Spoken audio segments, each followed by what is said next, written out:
Chuck's all over it.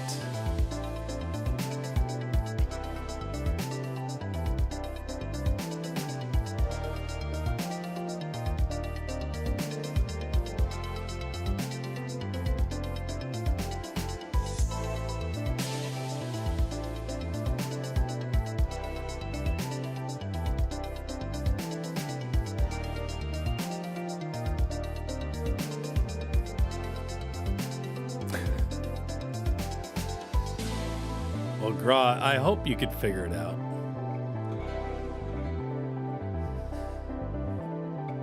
Chuck asks, is it unicorn? I think I might have used some different emojis if it was unicorn.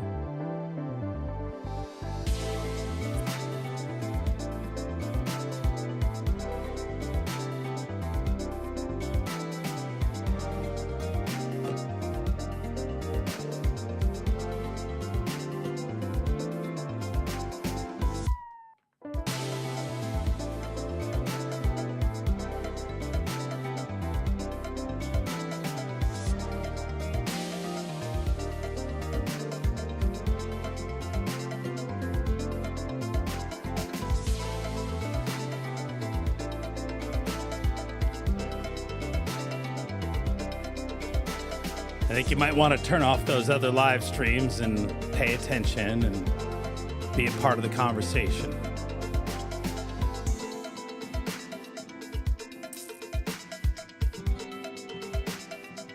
You'll be able to join us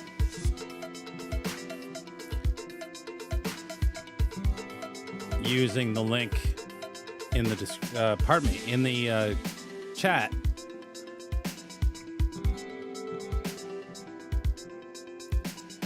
Because I know you all have lots of questions, so, or will perhaps have lots of questions.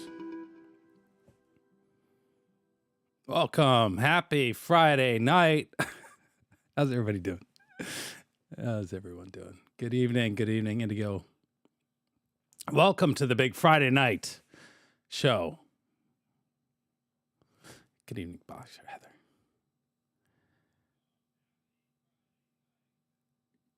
The Wild?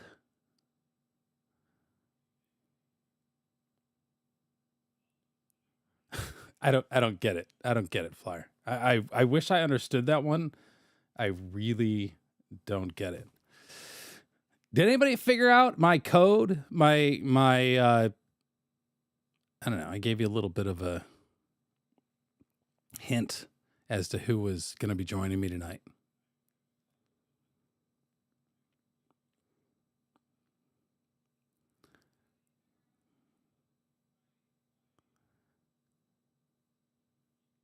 Douglas Tucker's doing great as always. He's doing well.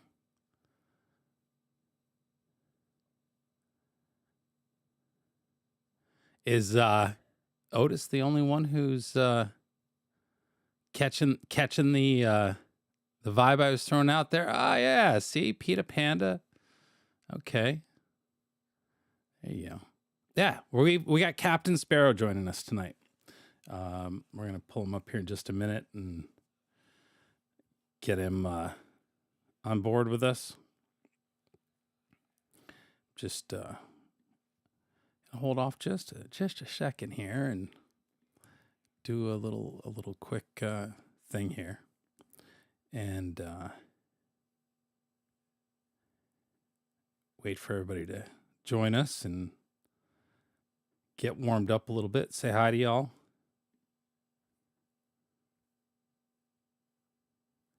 And trying to find this picture here, which I did not do a very good job of.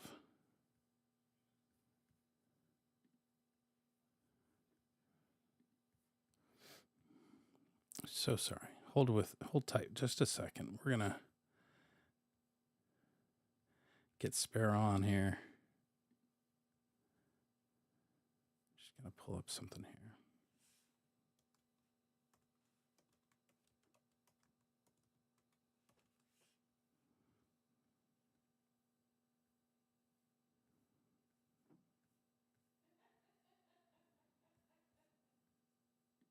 It'll be great fun.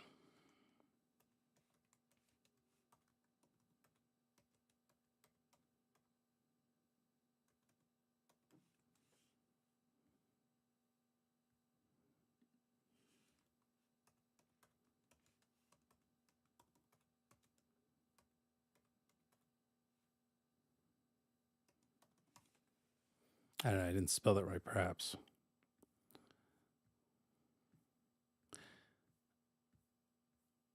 I did not plan this well. I apologize. It's I was trying to get something up here because Captain Sparrow is going to join us via telephone tonight. And I had something, and it's not on my computer where it's supposed to be. I did a really poor job here with this. So send it over here. I guess when you download to your phone and you put it someplace, it doesn't automatically. It should. It's supposed to. It's a Mac, right? But it did not. So I will send this to myself this way. But Captain Sparrow is going to be with us shortly. We're going to talk about some of the fun we had covering the convoy.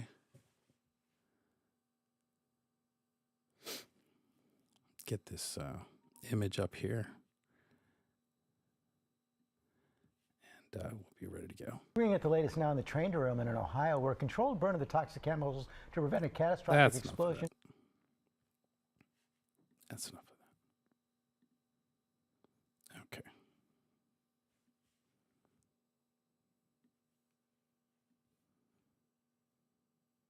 Did it happen? Let's see. Ah, there we go. There's our little Captain Sparrow.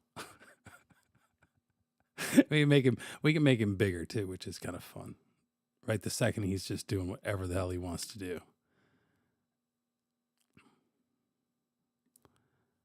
There he goes. Come on, get bigger. There you go. What do you think? How big should that be? Captain Sparrow up there. All right, let's get Captain Sparrow on the phone here.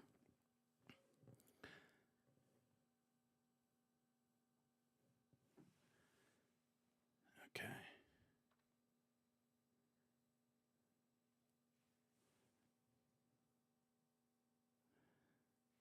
Let's see here. It's connecting.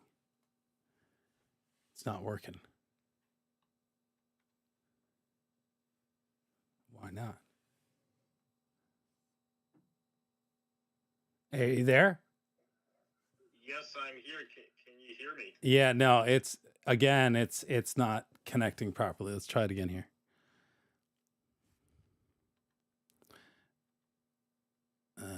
Let's see.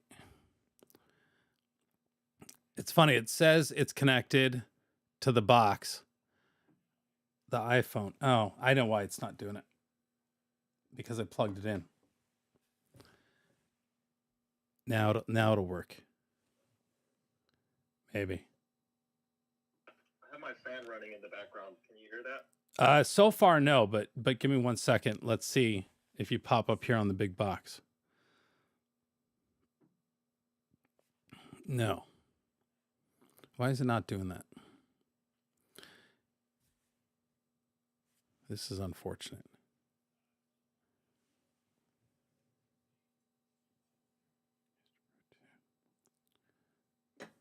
Let me call you back in a second. We'll try this again. Let's see why it says it's connected, but it is certainly not playing through. There it is.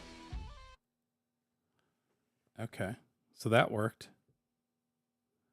It's a little Icky Thump by the White Stripes, another Detroit band, right? Let's see if our phone call will kick through now. The problem was I had it plugged in charging, and I think that caused a little bit of interference. There it is. There it is.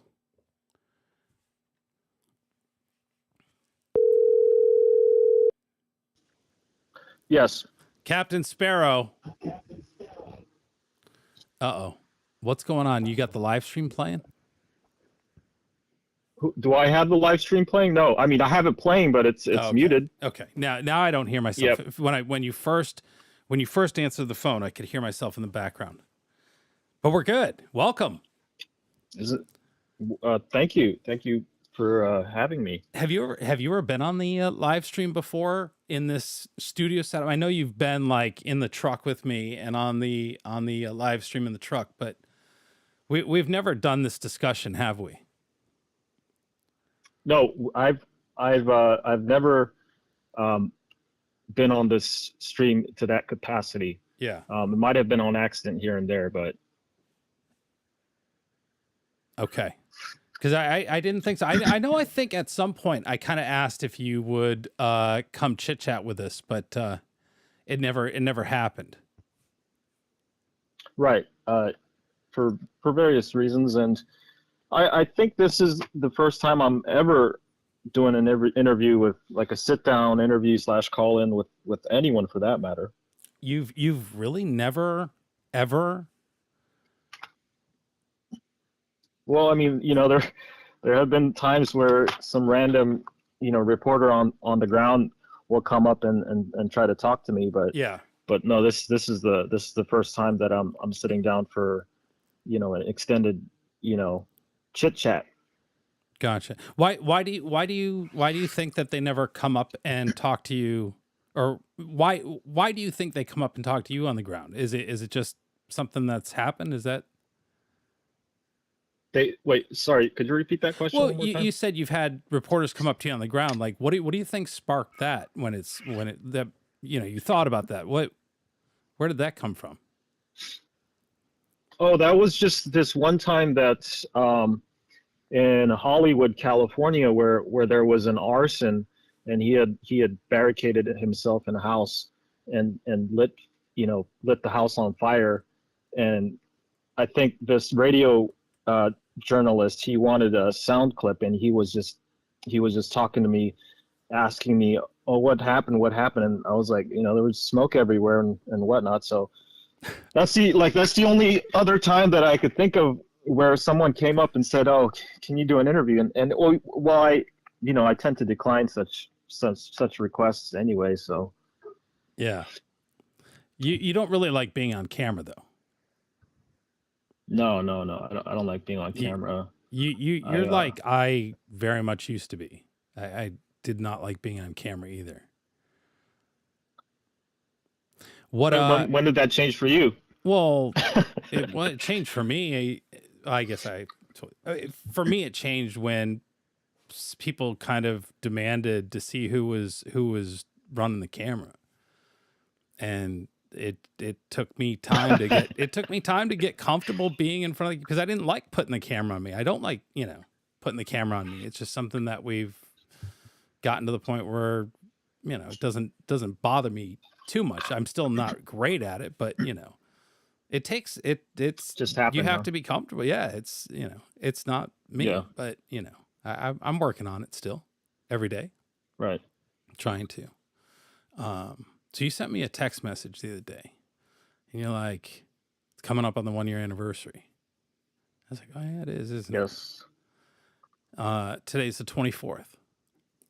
Technically, yesterday would have been your 1-year anniversary of getting to the convoy in Atlanta, right? Or did you show up on the 22nd? I showed up on the 22nd just to make sure certain things were in order and in line, and then I went home that night and then came back the next day. And then right, yeah. At that point, pretty much, yeah. Right, because yes, the convoy the 22nd, rolled out on the 24th, right? That was sort of the no, the People's Convoy rolled out of Adelanto, California on the 23rd. Gotcha. We woke up in Arizona on the 24th. That is correct. Right? Because that was the first first day of travel place. Was to Arizona. The pizza place was the wake up, right? That's correct. Yeah. I believe so. Yep. And I remember going into the restaurant trying to get a slice of pizza, and they were so busy it was just impractical at that point. But. Yeah, it was crazy. You rode with somebody that first. Who did you do you remember who you rode with that first day? I do. It was Mr. Ron Coleman. Really?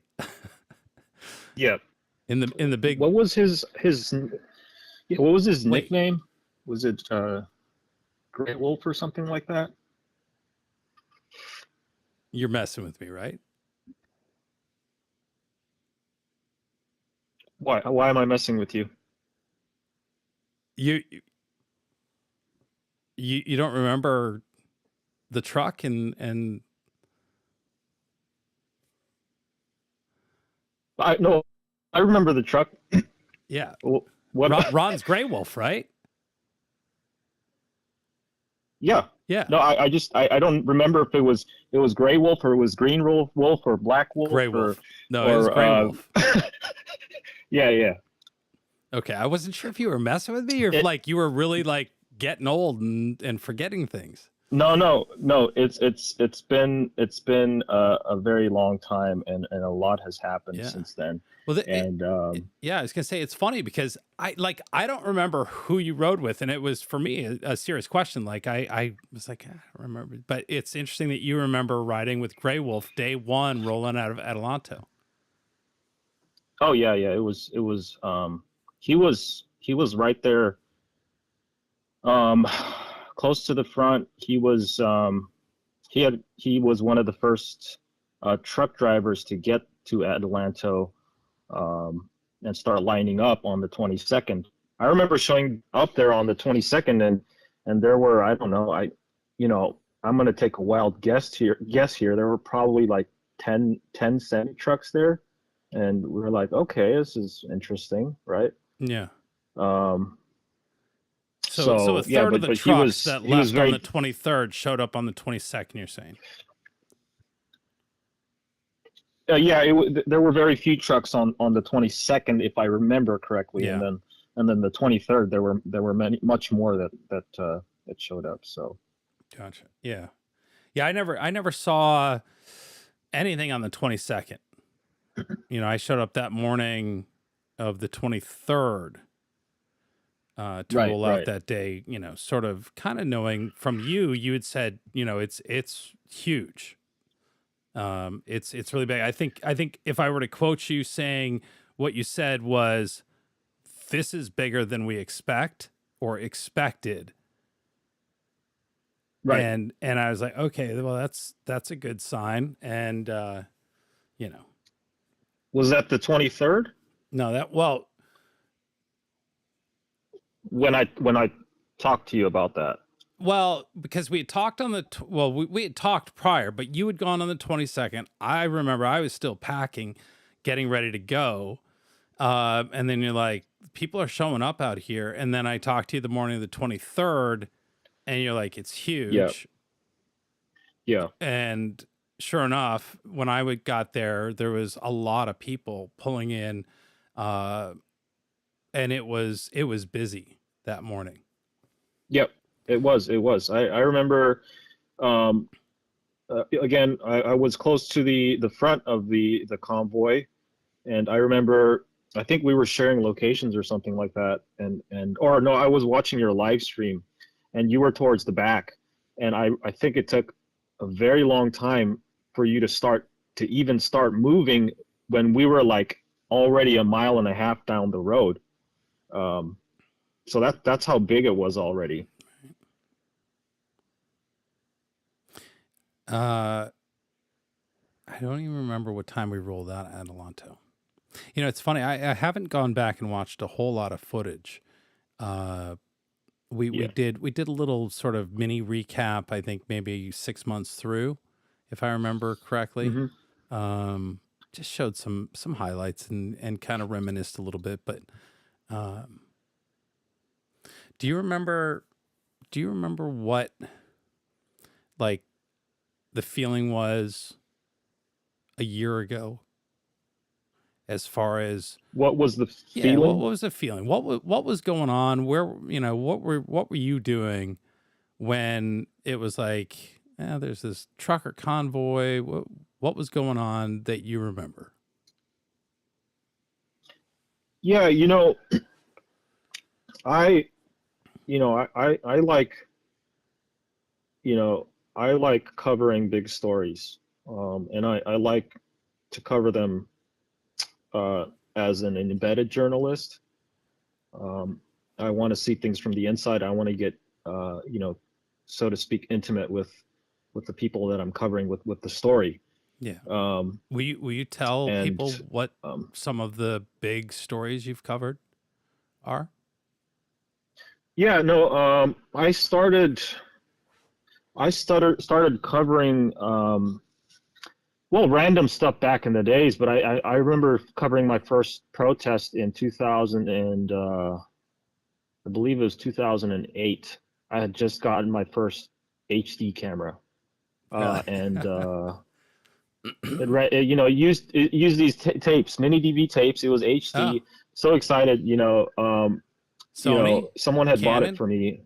No, it was a Canon HV30. Oh, okay. If anyone knows about those, I don't know if I still have that camera, but 2008 was the first protest that I filmed, and I don't know what it was. I just kept on going back to protests for some reason, and it was a May Day protest. It was an immigration protest / rally in Los Angeles, and those can get very, very big. We're talking about tens of thousands, if not like 100,000 people can have shown up to those protests, and so that just kind of snowballed into all kinds of other protests and civil unrest and riots, and eventually evolving into covering other news outlets some of the secretly more paying him Sorry. 70.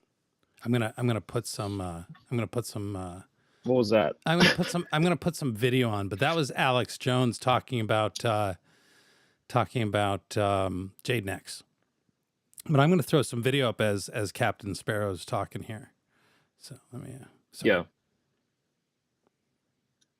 What is this video again? I'm just that was something that I just had up there in the queue from one of my last streams, but I'm gonna throw some video up there, and just as you and I are talking, I'm just gonna put some old Convoy video up without sound. Yeah. Right. So you just want me to continue talking about what I was talking about? Yeah. So so filming evolved into right. It evolved into like going overseas and covering civil unrest there. I mean, I had spent a lot of time overseas already by that point. Yeah. And so, I did, I took a very, very big leap of faith, and I went to the Middle East and covered the war there for a while, doing a lot of independent and freelance work. Not a lot of freelance work, but a lot of independent work and a little bit of freelance work here and there. And then, Hong Kong, and eventually coming back to California, and, within a couple of years, going through the George Floyd, protests, and, all of that stuff that we saw in the U.S. Mm-hmm. So, and then, COVID happened, all of that, and then what was it? Ottawa happened, right? Right. And had I found out about Ottawa a little bit earlier, I would have, it would have been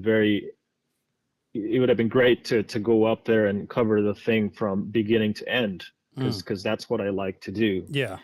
But do you consider that to be the start of the U.S. convoy, though? I believe that is what inspired the People's Convoy and all the other related convoys and protests. Yeah. Yes. I would, it obviously did, but I definitely felt like the U.S. TPC convoy was very much on its own, but I don't know that when you say you would have liked to have covered Canada, I think Canada would have been would have wiped you out.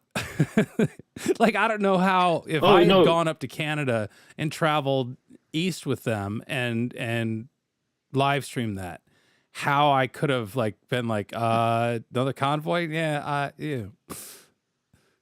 I'm going to warm up.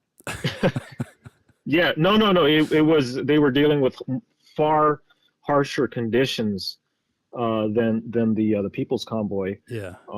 You know, but what I meant was that it was a historical moment, good or bad, what, you know, whichever side you're on. It was a historical moment. It was worldwide news, and it was a story that I would have loved to cover, and eventually, you know, things started to brew in the United States, and there were a couple, you know, protests that, you know, convoys that were starting, and it was hard to figure out which one might be the big one, right? And you know, one thing led to another, and you know, we showed up at, you know, in Atlanta on the 22nd, and you know, I think I called you that afternoon or that evening, confirming that we were going to do this thing, right? Because I wasn't sure. I wasn't sure. Quite fully. Oh, come on. There it goes.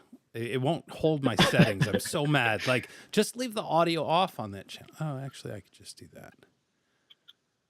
Let me just turn that down. That'll work.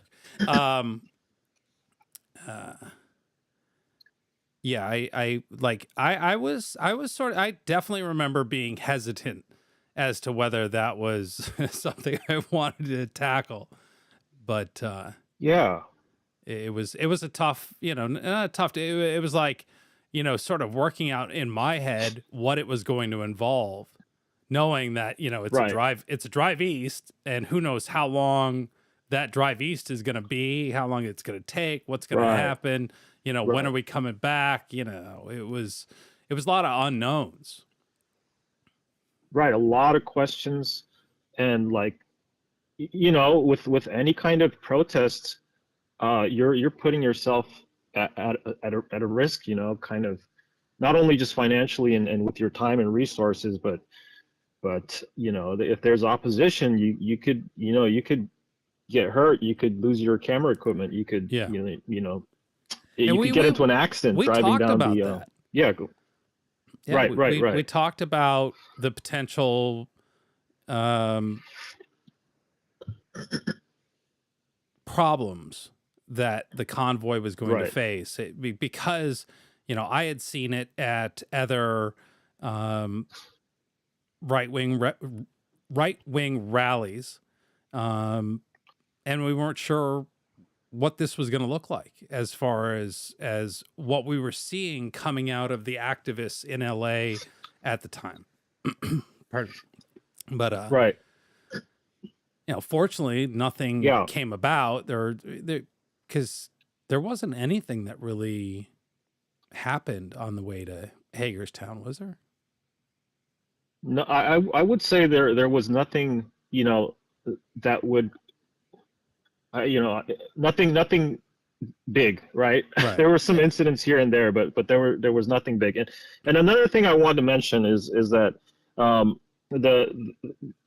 another factor that made it difficult for me when researching and trying to make this decision, like, should we go or not, was the fact that I had been contacted by a major news organization to cover this on behalf of them, right? Yeah. And they were paying okay money. It wasn't crazy amounts of money, but they wanted me to cover it, and they, you know, they said they wanted me to only do, I think it was like a third of the not a third, sorry, three quarters of the journey. So like 75% of the journey.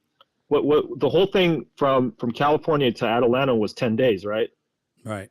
I think they wanted me just for like a week on there. And I said, you know, I can't do this, right? I'd rather do this on my own. So that's another thing that complicated the matter, is because if I had been hired by this organization, then I don't think you would have, you know, come along. You know, I don't think I would have asked you to come along with me. Yeah. So that would have changed everything. A lot of different factors, a lot of different questions, and And at a certain point, you just have to take that leap of faith and hope everything's, going to be all right, and it's not going to, Right. be a waste of time, kind of. So. Yeah, it's funny as I'm just kind of throwing some videos up here on the screen, and what's the delay what's the delay in terms of what I'm seeing on YouTube right now and what I'm hearing in my ear? Here, I'll give you a sense. Are you ready? I'm going to put up Bobby Rogers' comment right now. Because there's Bobby Rogers just popped up. I see pizza right now. Okay, so you're okay. Make sure you hit live, and then you'll be pretty close. But yep. I put Bobby Rogers up, and it should only be about 2 seconds. 5. No. You think it's delayed a lot longer? I just make sure you're not. Okay, now I've got his comment. I've got his comment now. Yeah. So that's like 20 seconds. Yeah, it's 5 seconds. What you can do is, if you're watching on YouTube, obviously on your phone, just hit pause and then tap the live and see if that gets you closer. No, it's no. It is what it is. Not a big deal. I was out of. That's why you should have come on stream, right? on camera, and done it that way. That would have been weird. I know. Watching myself. Tell me about it. Yeah. Gross says one of your highlights, your highlight of the trip must have been meeting Gra for the first time. Do you remember that night? When we went and stayed with Gra? No, I don't. Oh. No, I don't, because I didn't. Gra.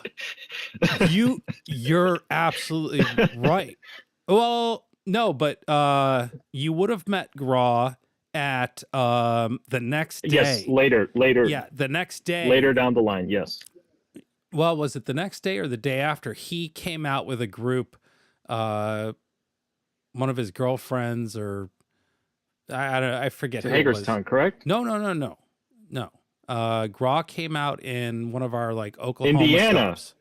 No, it was Oklahoma somewhere or the next stop. But it's funny because that wasn't Gra that was with me. I went and did an airport pickup. Gra's saying Big Cabin, Oklahoma is where you would have met him.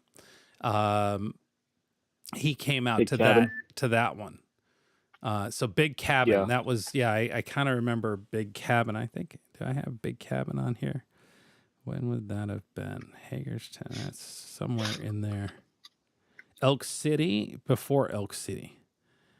Actually, this might be kind of that area. Maybe I don't know where I am here. This is definitely out in the middle of nowhere. I think this is after the Arizona stop at the pizza. What's the date on that? This is that New Mexico? Well, this is 225. Yeah. So 2025. Let's see. 25. I believe I was in the truck with you on that leg. Really?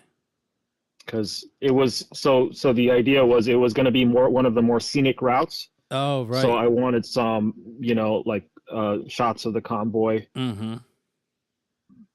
Yeah, it definitely is. At least that was the idea. Beautiful day, yeah. Yeah.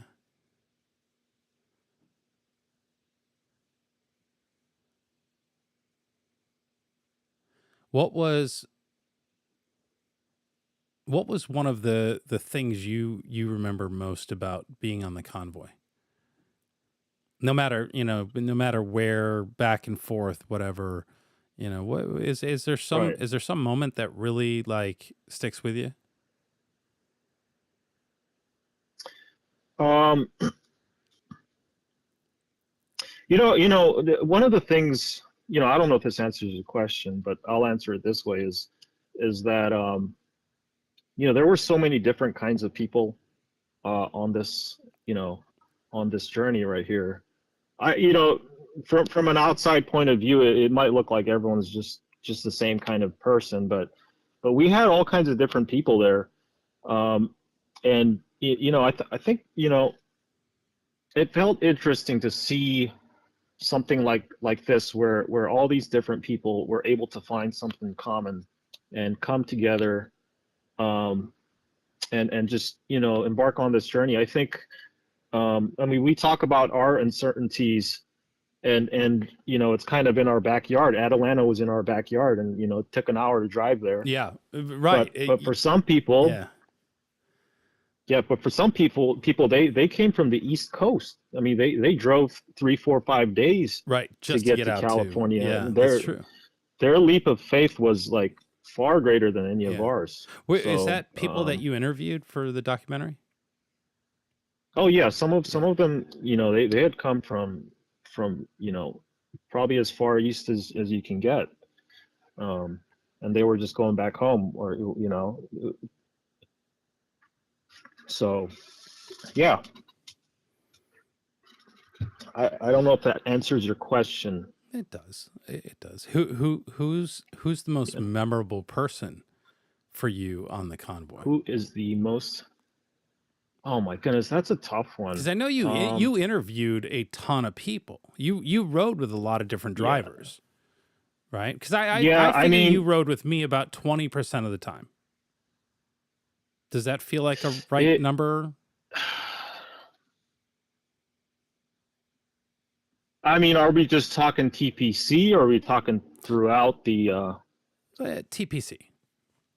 TPC, because that's the part where it's the drive east, the drive back west, the drive north, and then the back east route from the northeast or the northwest to Hagerstown again. That's what I consider the convoy. Yeah. If we're talking like on the road driving, yes. I mean, it's if it's not 20%, it's probably very close to that. Maybe like 10 to 20%. Right. So maybe I overdid it, because you didn't ride with me that much. It was sort of a rare occasion to have you in the truck with me. And I think you only drove twice. I mean, in that sort of early time frame of back and forth. Right. I don't think you guys like my driving style. I admit I was a little nervous a couple times. Yeah, I mean, definitely was, and I know you could sense that. But then there was a couple times where you did drive because I was exhausted or something. And I was like, yeah, you need to drive. And I still couldn't go to sleep, but at least I didn't have to focus. Anytime the Asian guy takes the wheel. No, you drove exactly like I drove, and I probably would have been just as nervous if I was watching myself drive, because I wasn't in control of the vehicle. No, right. No, I get it. No, I think you described it very well there. I think you described it very well. Yeah. Because I feel like I'm definitely in control of my vehicle, but it may scare others. But yeah. No, it's very different when you're sitting in the driver's seat and you're sitting in the passenger seat. Yeah. But yeah, in terms of like who's the most memorable, that's another difficult question, but I think I can answer it this way: is I rode more times and interviewed with them more than anyone else, and those two people would be David Rydell and Brian Brazzi. Those two people, I rode with them more than anyone else. Yeah. So even during TPC, you rode with David Rydell a lot. Yeah, David Rydell. Okay, I mean, I'm assuming you're talking before he became a part of the leadership, if I may say so. I think by that time I had ridden with him maybe 3 times already. Yeah. And had interviewed him, right before he was supposed to leave. I believe that was in California, and even in Hagerstown, I think I rode with him. It was either I rode with him or one of the guys that I was working with rode with him. So yeah. Who had the nicest truck that you rode in? who had the nicest truck. I mean, for you, the most comfortable ride in the passenger seat, because obviously they never let you drive, right? Well, one of them offered to teach me, but never happened. I think the person with the nicest truck on the inside was probably Mr. David Rydell, because his truck was brand spanking new. Yeah. It was the newest truck. I did not like the turning radius on that thing.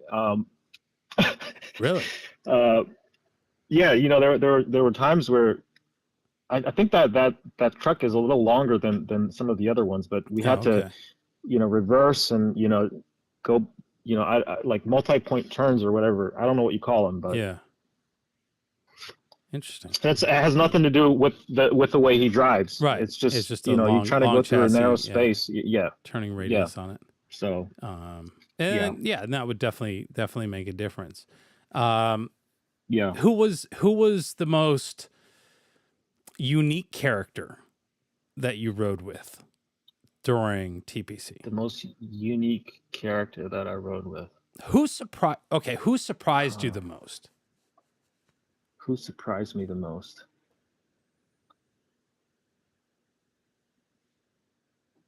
That I actually rode with. Yeah, that you rode with in an interview, because obviously you were stuck in the truck the entire day, right? Unless there was a fuel stop. I was. It's not like you ever Oh yes, I was. Yeah, you were stuck. That's the next question, because I don't know that we ever discussed. Okay, go do your thing. Who's I don't know. I'm looking.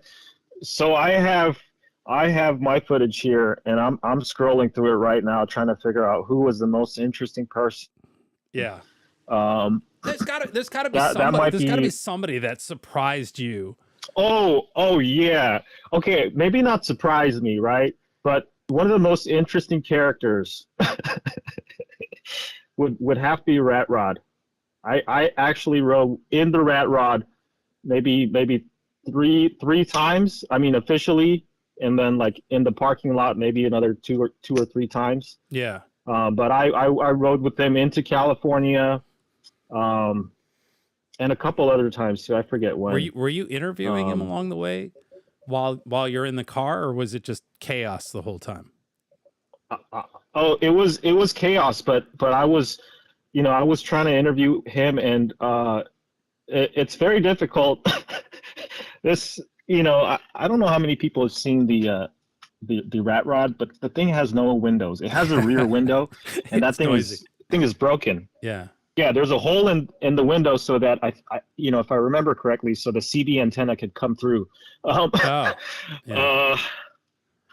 Yeah, and I was trying to interview him. I know if I listen to the audio, it's really messed up, but it kind of got the job done. The microphone, I hooked him up to a microphone, and it got the job done. Yeah, but he was a very interesting character. Yeah, I don't know how many people actually know who he is, but. I think anybody who has watched the TPC or watched any of the live streams is aware of Rat Rod. Yeah. I would imagine. So what happens when you're stuck in that truck all day and you gotta go to the bathroom? Does that ever happen? You don't. You don't. Look at this guy. Holy cow. Must have been cold. Scared me. So, with the Convoy, if you get left behind, you get left behind. So I didn't want to be that guy, especially as an outsider. But that's why I was there. I was there to come rescue you. Right. But right. But then I can't get on the truck. Yeah. If I get stranded and you come and pick me up, then for that day, I'm with you. Okay. Right. And I don't have a problem with being with you, but then I lose the opportunity to get on the truck and get their story, right? Again, like it all goes back to finding, being intimate with the story. But there was this one time that I remember, and for whatever reason, okay, so I might have been in a hurry, or I might have forgotten something, but I got on this truck, and I immediately, as soon as I get on this truck in the morning, I have to go to the bathroom. and I just held it in the whole day. I just held it in the whole day, and I think it was one of those days like Probably it worse was a footage, I would long imagine. stretch. It was bad, but it wasn't like terribly bad. Yeah. Because it's coming, but there, that there's nothing you can do about it. You'd think truckers would have some way to deal with that, but oh yeah, they do. yeah. McFly They asked, do, but did you interview and drive with Saznak? I did not get the opportunity to ride with Sasnak or interview him. If you had asked me if you did, I would have gone. Can't imagine you didn't, but that is interesting. Yeah. But he was probably live streaming too. And did you ever ask him? I don't think I did. So, my story was about the people who were like a part of the convoy, right? And Sasnak was definitely a part of the convoy, but Yeah. he seemed more like kind of a live streamer who was covering the event. And well, that is why he showed up originally. Right. It just seemed like a little like the logistics in terms of being able to interview him while he's live streaming. That seemed like logistically difficult and whatnot. So I never got around to Sasnak for whatever reason. Gotcha. Yeah. It would have been nice though. I think it would have been nice to talk to him. Well, it's funny. Like I could see where Sasnak would be a good interview, running a stint out of California if he ever, gets that way after, as a tie-up or something if he needed it. Because he is an entertaining person to talk to without a doubt. But yeah, absolutely. It's a really. I think he played a big role in the call to action, right, to get a lot of these truckers on board. Yeah, absolutely. With his reach absolutely. and whatnot. So yeah. So he definitely had the largest following of social media people that were out there live streaming. Right. Yep, definitely. I think by a long shot. Yeah, this video that I've got up is this Q Patriot, I think her name was. Do you remember her in the red Mazda? Yeah. Where was this? This was the Elk third. City. Was this Oklahoma? Elk City. Okay, so this is where you dropped me off, and then you went ahead of us, right? No, this was the night that I was exhausted. I had parked the car down at the end. You were like always like right there having dinner, chilling out, and I'm working my ass off, going, man, I wish I was hanging out, shooting the shit, eating dinner. That's what I remember most about this place. This place had all the food trucks. This was the I remember where this was. The auction house. No, this was not the auction house. No? This was not the. Okay, I don't know how bad the delay is, but I'm looking at Q, and this was the Patriot Q or whatever her name is. Yeah. I'm looking at the Miata right now. This was like the third or the fourth night. I remember that you took off. The stop in Elk City. I had to get a ride from the hotel to the location because you had taken off already. Oh, right, because that's right. I forget the reason why. Yeah, I think that was the night Elk City. I don't remember where that was. We went someplace. Maybe it was an airport. It might have been an airport run in Oklahoma City. I think that's what it was. I had to. Yes. Yep. Was that to pick up the other guy, the shooter? Yep. That was that pickup. Yes, I drove to Oklahoma City that night after this. Yeah. You had found a hotel that was like across the street, but not not the hotel that was like literally across the street. It was the hotel that was kind of further away. But yes, that was Elk City, because I didn't stay there. But this is that parking lot, because Elk City was where everyone had lined the roads, and the cops had the roads blocked off, and I don't know why I was behind or missed something, missed the exit or whatever happened. We were looking for, I don't even remember what it was now. But yeah, I don't remember What's how what's I got the date on that video? 226. Okay, this is 226. Let's see. Let's see what I've got on my end. Yeah, this is the Elk City. This is the sunset right here. I think I just recorded some clips that I have here because the live stream that I have also from the 26th was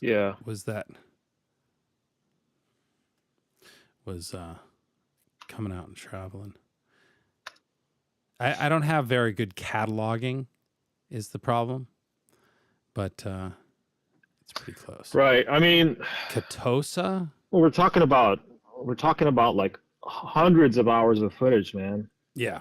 Yeah, you definitely had a lot more. I don't know what's going on. I mean, you too, because your camera was just rolling like consistently, like right, constantly. Yeah. Like there was no gap to your video. Like have you done the math and try to figure out how much footage you have? No. Well, no, because again, my system was weird. Like I try to save my live streams hard copy as a high definition video because I don't live stream in 1080. So I would have that on my phone. But if the stream was too long, and sometimes because hard lesson learned, the way the iPhone deletes photos, they actually stay in memory, and I wasn't deleting everything out. And then there wouldn't be room for them to save, which was unfortunate. So I didn't have necessarily hard copies, but I still have the live streams that went out.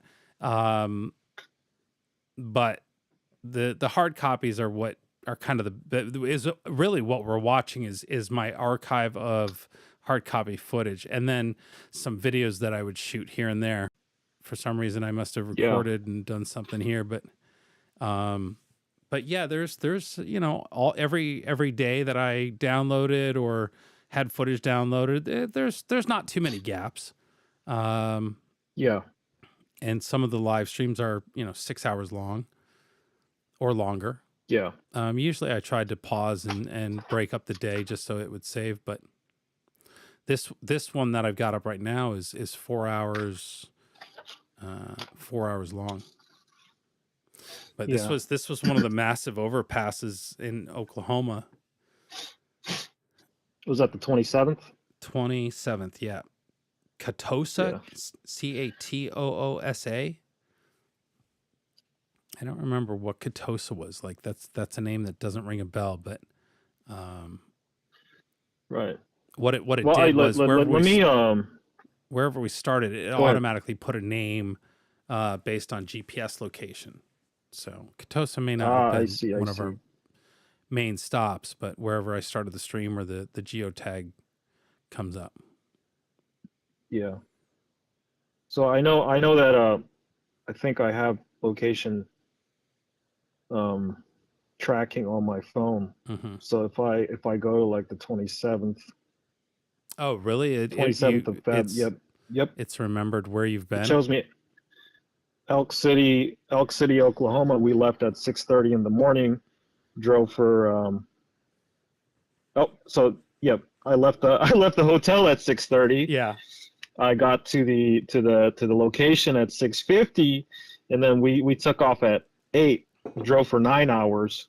Ended up in Big Cabin. Long day. Oh, right, to Big Cabin. Yeah. Yeah. Okay. We didn't stop for gas. Did we not stop for gas? I don't know. So this must have been on the way to Big Cabin. I should have those big trucks. They don't. Yeah. They don't. They well, right. I should have kept a better journal. But then, me too. I was like, me too. My live stream's the journal. Why do I need to keep a journal? It literally is documented. Yeah. But yeah, it's the weird little notes and things, and yeah, must have been a nice day. And a lot of stuff that happens behind the scenes, like once you turn the camera off, you're gonna go eat dinner with someone, right? You run across a few people here and there, you can't record your feelings on camera, so. Mm-hmm.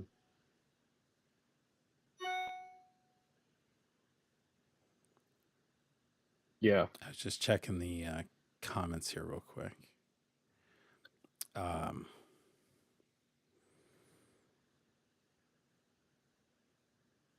What was was there a memorable like night out that we did, all of us, like on the road? Because we didn't necessarily stay in camp most nights. We would all go to the hotel. No, we didn't. Um, Yeah, and I don't know if we had missed out by, I think we missed out on a lot of fun activities by staying at the hotel, but there's nothing we could have done because, I mean, you're talking about night outs and I just remember coming, getting to the hotel and having to do all this work after I had, spent 9 hours in this truck. yeah. Filming, okay, like for example, February 27th, waking up at, 5:36 in the morning to make sure we're packed up, computers all ready to go. And then, riding for 9.5 hours and filming a little bit of what happened after the convoy had ended. Yeah. And then getting back to the hotel and having to do another 3 or 4 hours of work. Yeah. To offload this footage so that there would be enough space for the next day. Right. Most of the nights I just remember just working. Yeah, I remember you working late, and then you'd be like, you'd lay down for a little while, and then you were back up again, swapping out and pulling the stuff. Cards, yeah. But yeah, people don't realize the amount of work and the amount of footage that you were recording every day. Oh yeah, it's crazy. I kind of remember like. There was not a whole lot of sleep. I feel like I got more sleep, but I was exhausted driving all day and then running around with the camera live streaming after the convoy landed wherever they were that night. And then at some point going, okay, I got to end my live stream. We got to go to the hotel and get some rest. And even that was always work because it was every night. Right. It was unloading all of our stuff. Yeah. It almost seemed like the nights that we were forced to stay in the truck, that those were the easiest nights, but the worst night's sleeps. Does that make sense? Oh, speaking of that, now I remember, like, I think it was the third night and we were in New Mexico. Right. The Painted Rocks that night. That was cold. It was cold, but it was a memorable night. I remember we just couldn't find a hotel. Well, and yeah, there was I think that was a good close. Thing. Yeah. Yeah, we were in the middle of nowhere. It wasn't a good thing for the work I had to do because I think I almost dropped the laptop that night. I think I dropped the hard drive. Yeah. And thank God it still worked. But keeping the truck on, making sure the laptop was plugged in. Yeah. That's right. The truck ran all night, didn't it? Right. Yeah. That was a memorable night because we got there and there was a campfire and we ate the food there and we hung out a little with the drivers. The ladies made the and there was snow. Homemade mesa. What were they called? Tamales, the mesa tamales or whatever. And then they had the Indian flatbread. Yep. The tribal women were out taking care of the convoy. They were there ready when the truck showed up. That it was like a roadside stop, and it was an old gas station. I parked underneath the gas pump awning. Mm-hmm. Yep. That night. Yeah.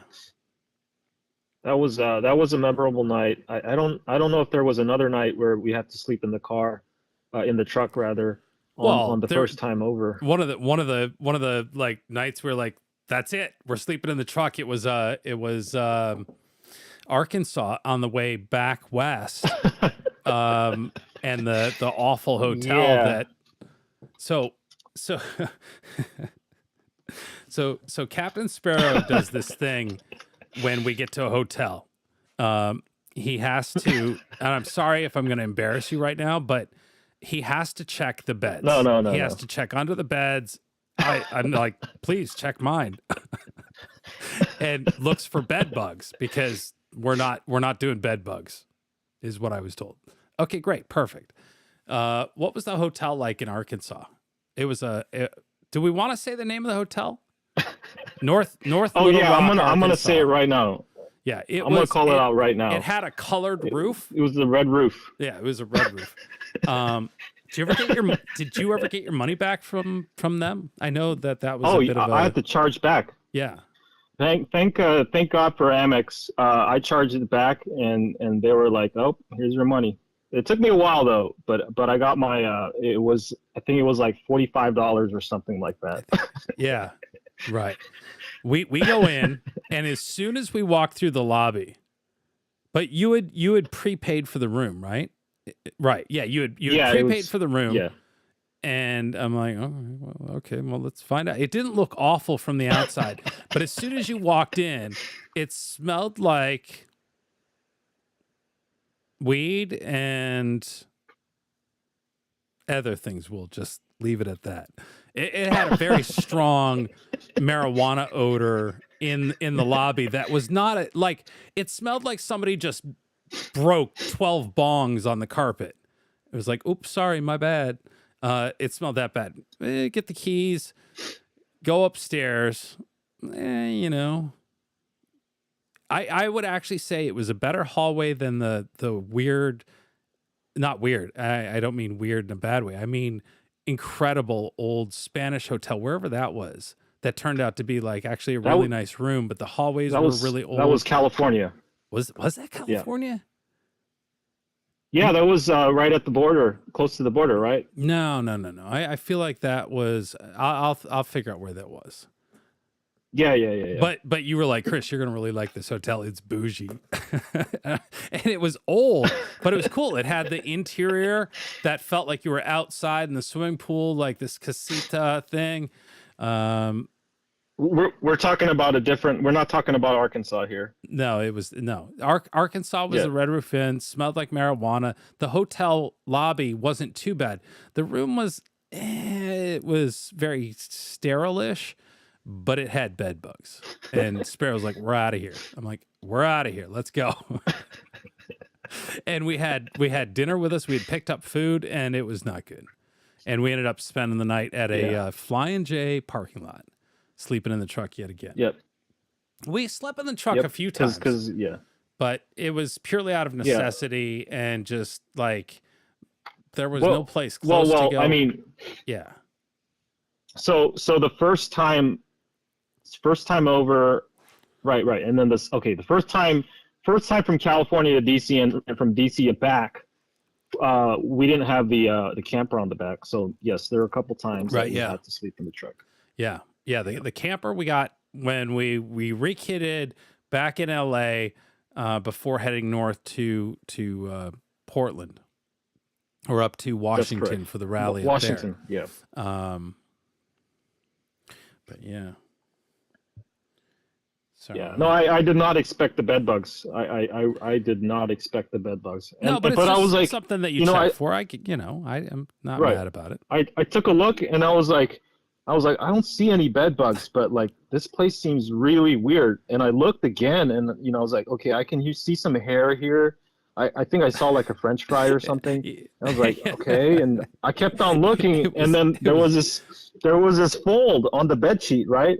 And I peeled back the fold, and sure enough, this little bastard was staring right at me, and I was like, oh heck no. Yeah. And yeah. I think you had commented like, how big was it? Like it looked like you had seen something big under there. No, but that thing was small. I'll tell you that. It was small, but it was there. I jumped ahead a little too far here. I was trying to. Yeah. I didn't realize. It's a Hagerstown. Yeah, this was already Hagerstown. We just. Is it Hagerstown or is it Hagerstown? It is Hagerstown. There are no hags here. Says people. Well. Okay. Yeah. By the way, I got to the railway museum, the Hub City Railway Museum. Phenomenal. I'm sorry you did not get to see it while you're here. It is awesome. Old school, fun. Okay. Train, but it's it's where the old hub was, the original hub. The reason it's called Hub City, and they have a working model in HO scale with great detail. And then they have old photographs of the original hub, and it sits actually the other side of the train yard, and they tore it down, but the property is just vacant pretty much. It's just railway property. But I guess they tore down the place for safety. But it was neat to get over there. A lot of great old history of Hagerstown and the railway here in Hagerstown, the hub. But yeah, so maybe if you ever come back to Maryland, you'll get to see it. I'm going to try to go. I'll be back. Do some volunteer work over there, help them out. Oh, okay. So it'd be my good stuff. Yeah. I always loved the trucks at night with all the lights on. We might have to turn this audio up here just a little bit, because I remember this was a big night of horns. Let's see if oh my goodness. No.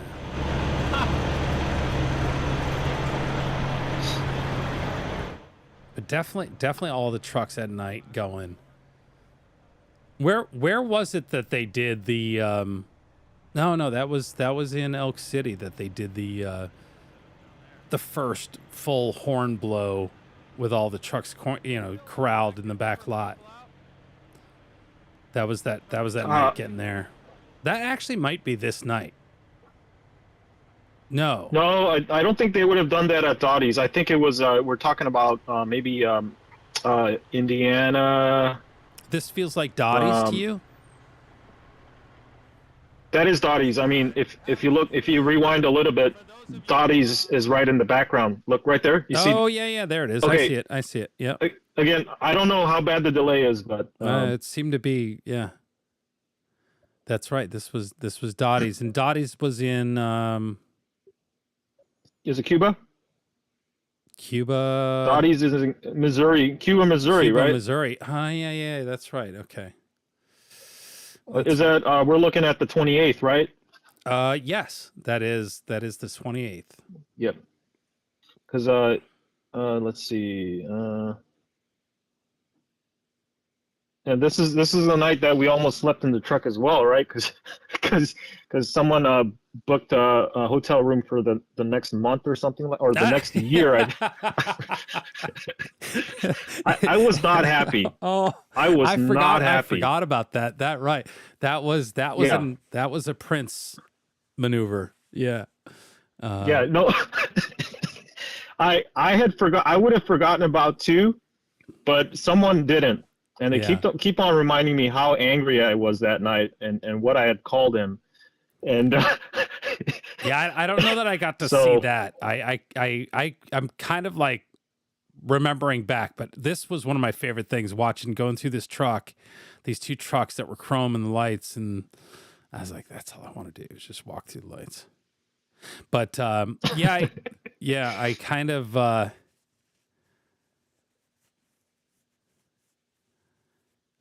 I think Dottie's was where I intercepted Oreo's dessert that a fan brought him. The this is where I nicknamed him. I forget what it was called. Shortbread pie or something. I can't remember what it was. He didn't like it that I called him. He didn't like it that I intercepted his pie and was the first one to eat it.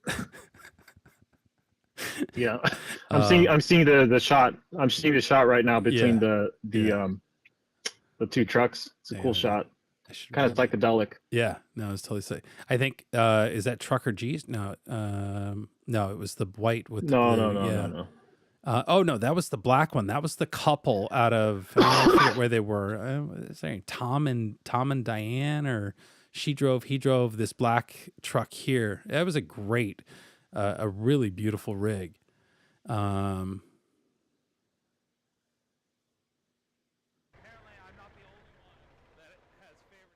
no, that is that black and white. Oh shoot! Did you ever ride with them? No, I didn't. I asked, and they obviously they're a couple. I think this is the same butter cake couple, but. but so they only have two seats, right? They have the driver and the passenger, and their insurance doesn't cover people in the back or something like that. Gotcha. Some drivers don't care, but some drivers are really big on that. Actually, there was one driver who I asked him if I could ride with him, and he said that he didn't have insurance for passengers at all. Like if someone was sitting in the passenger seat. Yeah. So he was I don't know if that was just an excuse or if that was actually true, but you know, it is what it is. I'd buy it. It sort of makes sense. I kind of understand. Yeah, it definitely does. Yeah. But yeah, I was having some audio problems on that one. But yeah, that was an interesting night at Dottie's. It's funny. I'm forgetting more than I remember. Yeah. But what a year it was, really. It was crazy. That was the night I met Trucker G. And we joked about. Yeah, Dottie's had that great inside and lots of stuff going on. That was one of the better truck stops.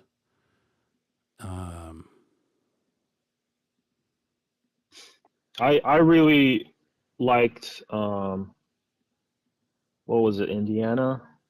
Shoot, like I don't think there were any nights that like I was like, this sucks. Yeah, no, it's at least on the way over. And you know they picked good spots to stop at. You know, these were a lot of these were independent truck stops, and right. they had a lot of yeah. You know, okay, maybe not good food, but you know, decent food and you know, decent facilities, big enough. I felt like we ate pretty well as we crossed the country. Yeah, you know, I think we had a policy early on that we weren't going to eat. I forget, was it? It was the there night was the a guy was policy serving that hot I dogs out of the decided. back of the pickup truck.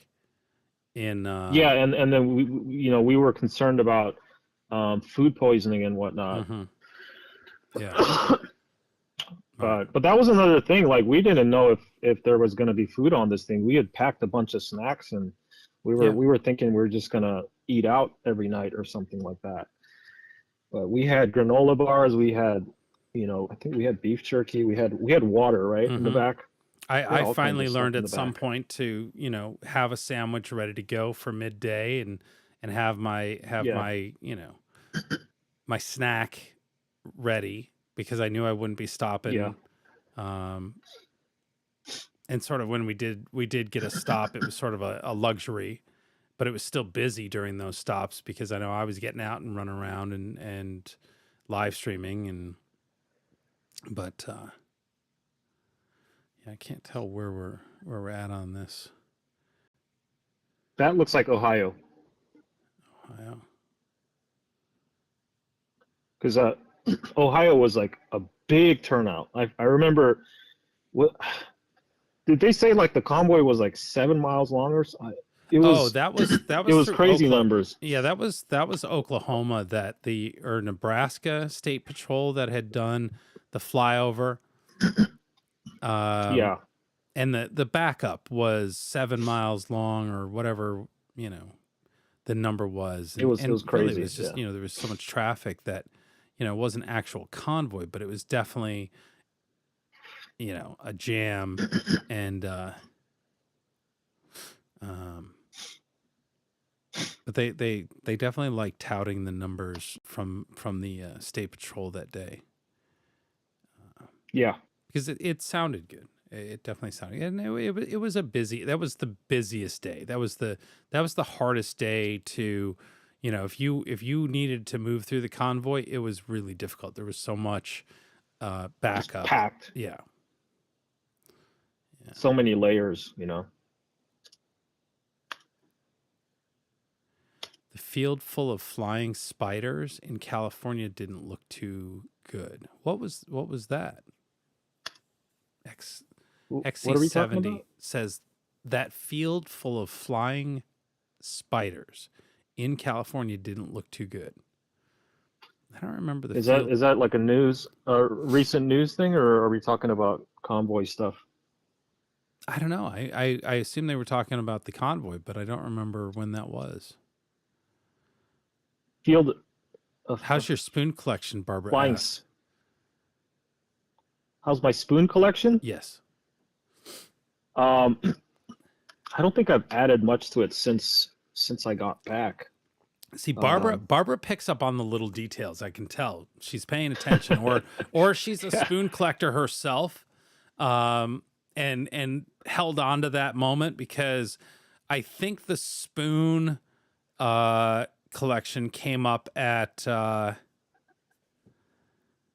that pawn shop, the wood pawn panel shop? pawn shop and gun store. That was really great. Where was that?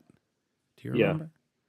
That was Big Spring. That was close to Big Spring. Ah, okay. Yeah. But yeah, you bought a couple spoons from the pawn shop that day, I think. Yep. Yes, I did. Asphalt Jungle. Did you ever ride with Mudpeg? Oh, there's Captain Sparrow right there on camera. What am I on the live stream on the trailer? No, you're apparently standing. This is from 3-1. So this would have been our stopping point for the night. Waiting probably for a Brian Brazzi speech, I'm guessing. That's Indiana. That's Indiana. Yeah, that is Indiana. Oh, right. The Indiana at the... So wait, so... The farm. Yeah, Indiana was... The farm auction. Right. Elk.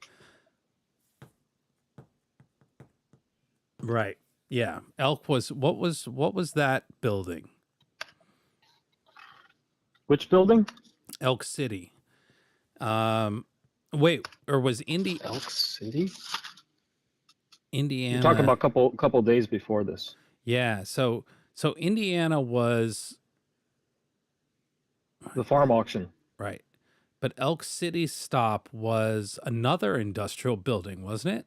Was it the RV? No, it was a storage lot. Elk City, was some sort of warehouse / industrial facility, if I remember correctly. Right. That one, I don't remember exactly what kind of business they were involved in. Right. So this is right outside Indianapolis, and that's correct. We stayed here for a couple days. This is where they did that rally. What was it? The next day. Oh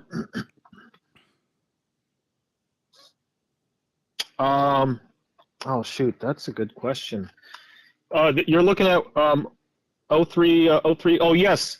So the first night was kind of just an informal thing, and then the next day was like the big rally. The first rally. Right? Yeah, exactly. Yep. The next day they had lined up all the trucks inside the warehouse and right. Yeah. Yep. And then they had the big flag which they rolled out, and then they did the horns. That was 0302. And then 0303, I think everyone got a late start. Because I remember the morning briefing inside of the same warehouse. And then it looked like we were on the road pretty early then too. Mm-hmm. Yeah. Must have been like 8 or 9 that we were already on the road. Yeah. Oh, and then that night. This is the horn blow. Yeah. That's like, that's an intense experience. Yeah. Because they were they flashing the lights too? And well, this is daytime. And then you had to walk now. So they do it again at yes, night. I'm right there. Yeah. Yeah. Yeah. Prince Albert. Yeah.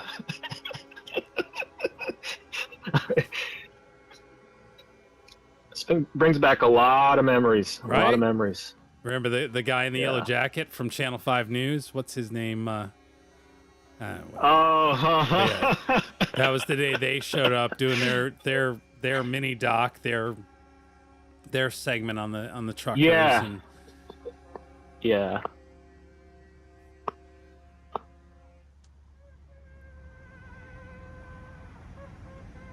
It was pretty exciting. It's funny because he's the only one who's like jumping up and down. Right. Yeah. No. He was very excited for the whole thing. It's like that's very shoddy journalism right there.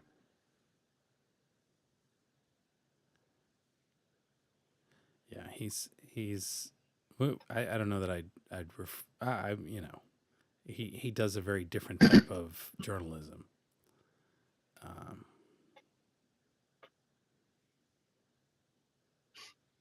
I must not have that other. Did you just like screen record this or something? It's got all the prism. That's the weird part. Like, I don't know. There's a couple of them that maybe are you like were that. just trying it out. Yeah. No, I don't know that I've looked at it, and might be a bug. Yeah, it might be a bug because I would just download the files. I didn't necessarily watch them, so I feel like this recorded the screen, which is very strange because that's my view of what I'm seeing as I'm live streaming. But yeah, it feels like it recorded poorly. That's unfortunate. Yeah, so the clips are out of order, but this is another. That's that clip.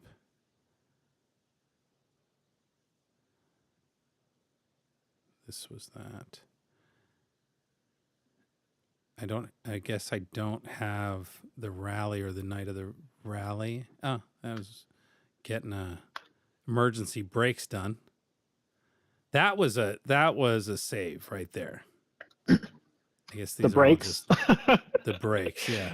Oh man, they were long bad. overdue. Yeah, they overdue. were in bad shape. They were definitely in bad shape. they needed TLC. I you know, oh, man, we drove halfway across the country. It's having some problems here. It's stuck. I've got a little spinning beach ball right now. I'm not sure if we're going to recover. I'm not sure if we're going to recover from this. Oh, there, wait. Okay. Let's do this.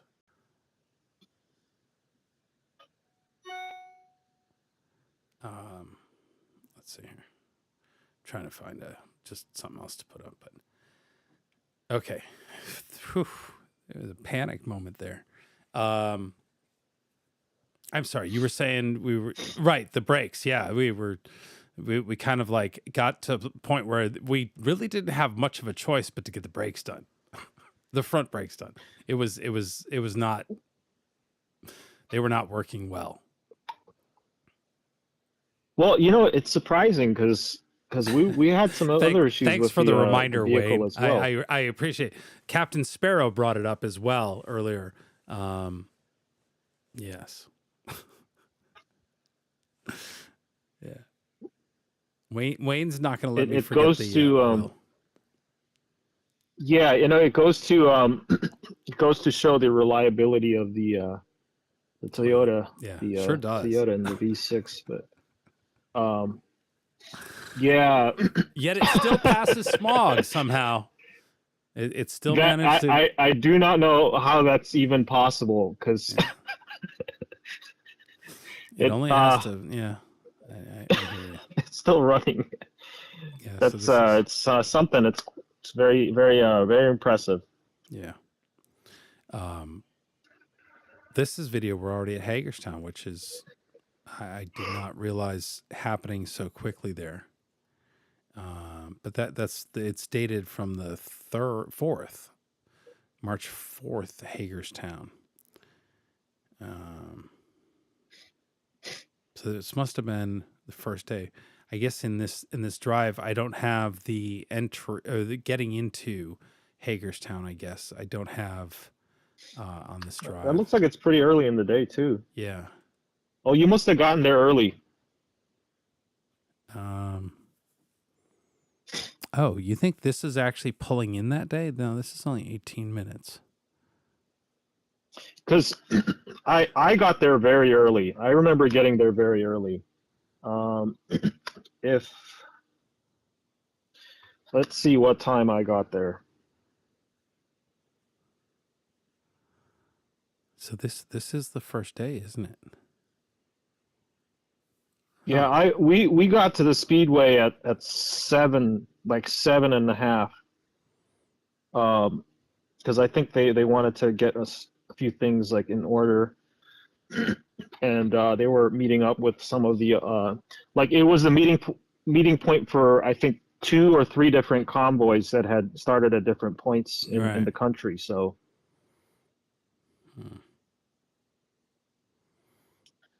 One of them must not have saved, or but this is that. I think this is that first night.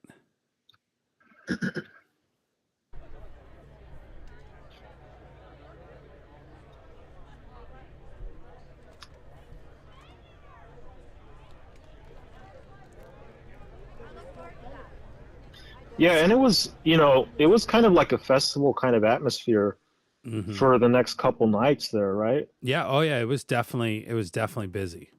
There was a lot going on. Yeah. Because remember, they had like the row of RVs with the grass in the middle, and it was kind of like, I remember, that was like the camper area. It was all kinds of. It was definitely interesting how it all broke down and how everybody funneled in. Yeah. And I think I remember someone saying that it took them like 2 hours to get into the parking lot, just because there were so many people trying to get in. Yeah. Yeah. The Unicorn, they turned around and left because they didn't want to fight the traffic. They couldn't get in. Yeah, they couldn't get in. It was hard. So, and then that was somewhat due to, if I remember correctly, an accident.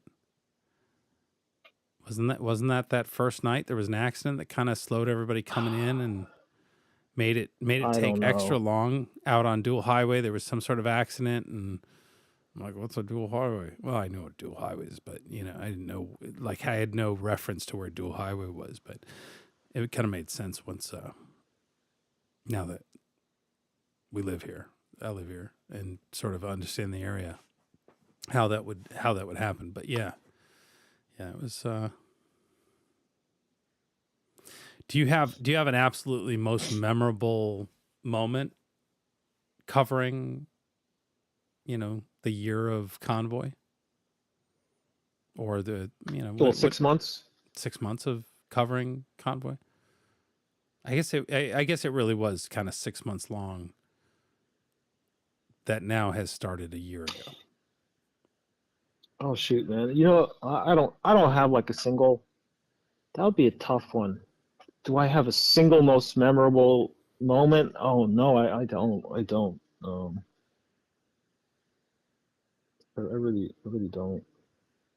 I have to think about that question.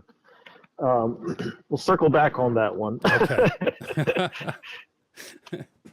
You see what I did there? There was so much going on, and there were definitely a lot of highlights, but it's yeah. How am I supposed to pick one moment out of 6 months?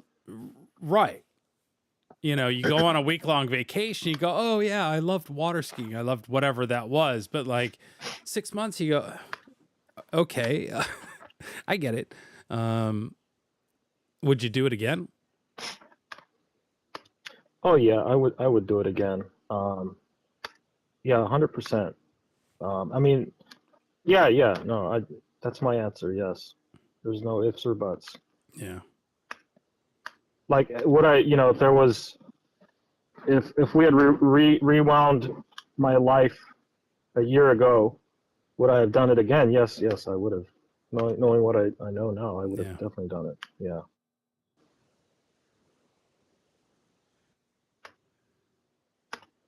I'm skipping ahead quite a bit, and I remember it started snowing in Hagerstown. Yeah, that was. Yeah. that was the second winter almost is what it felt like. Cause it was actually really nice. It's kind of like it is now. It's been really warm and the afternoons have been nice and it's very enjoyable. It's not as cold as everybody was like, oh, you know, it's going to get real cold on the, it's been great. It's a little chilly. But, Yeah. but I still feel like winter is coming.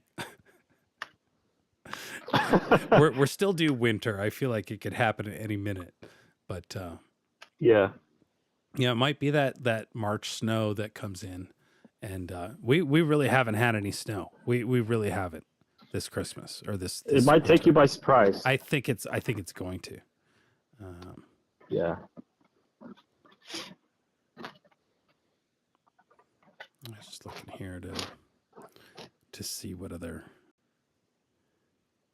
Oh yeah, there's speaking of snow. I apparently I was doing my best impersonation of a person who doesn't see much snow. I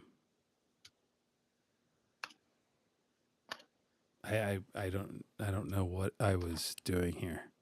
I should really watch some of these before I embarrass myself, not realizing what I'm Embarrass yourself. putting on. This is the same version but with a smile. I don't know. I'm literally just grabbing files and dropping them, and what you see is what you get. It's sort of the show. This was the day I remember this clearly. Do you remember this day? Where is this in front of the hotel?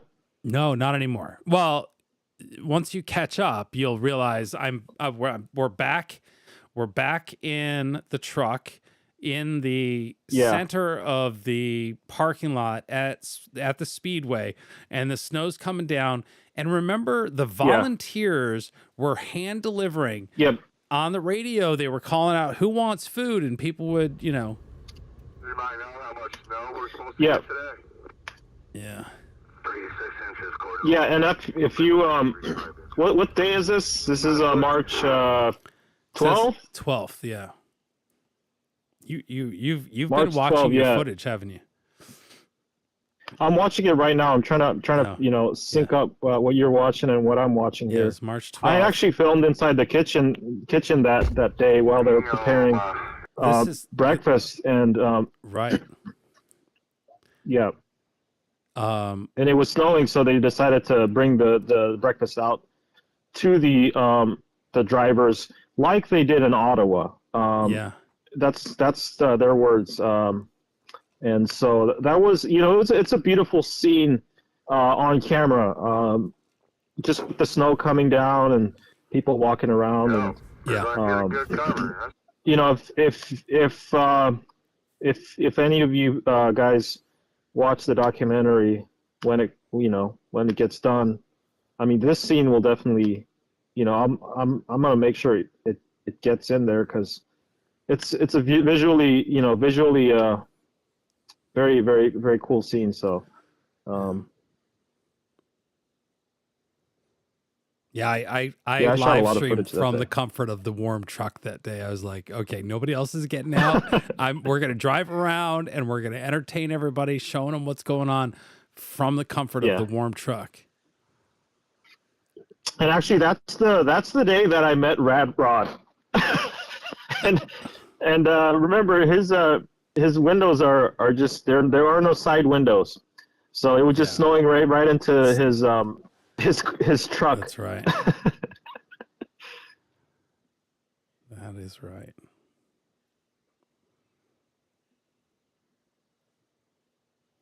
Yeah, it's something to see all the vehicles there. And so this was the 12th, maybe 6 days in from landing,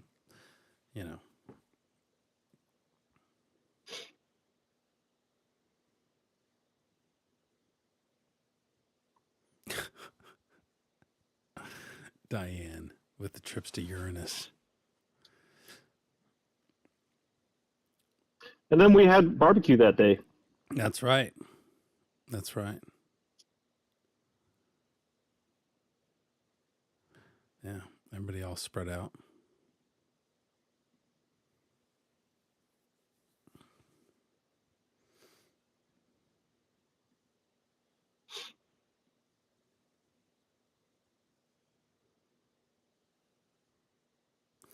It's the same day later in the afternoon there.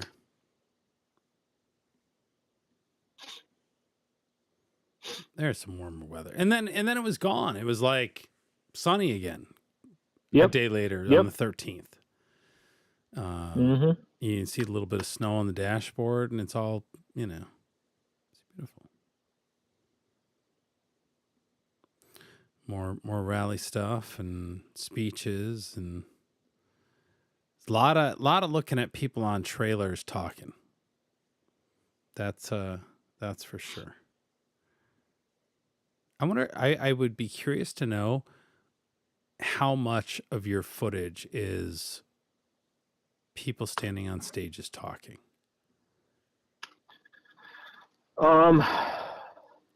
Good chunk of it. Yeah. I feel like it would be. Wow. Yeah, this, like, you know, some of this footage I'm seeing for the first time in a year. Okay, maybe right. not a year, but yeah, 11 months. And it's just I forgot all these things. I forgot all of these things that happened. Yeah, because you know, if you look back that way, you don't have totem poles yet with, you know, signs from Bob the sign guy. You know, they're not really like hunkered down. Are you're talking about the 3rd or the 12th or the 13th? Well, this is from the 15th. This must be the sunset. Yeah, no. So the sign had already gone up by then. The sign. I'm sure of that. I just saw the footage. I saw my footage where the sign is up. I think. Let me double check. Oh yeah. Well, maybe okay. Because I could be wrong. There's that guy's trailer.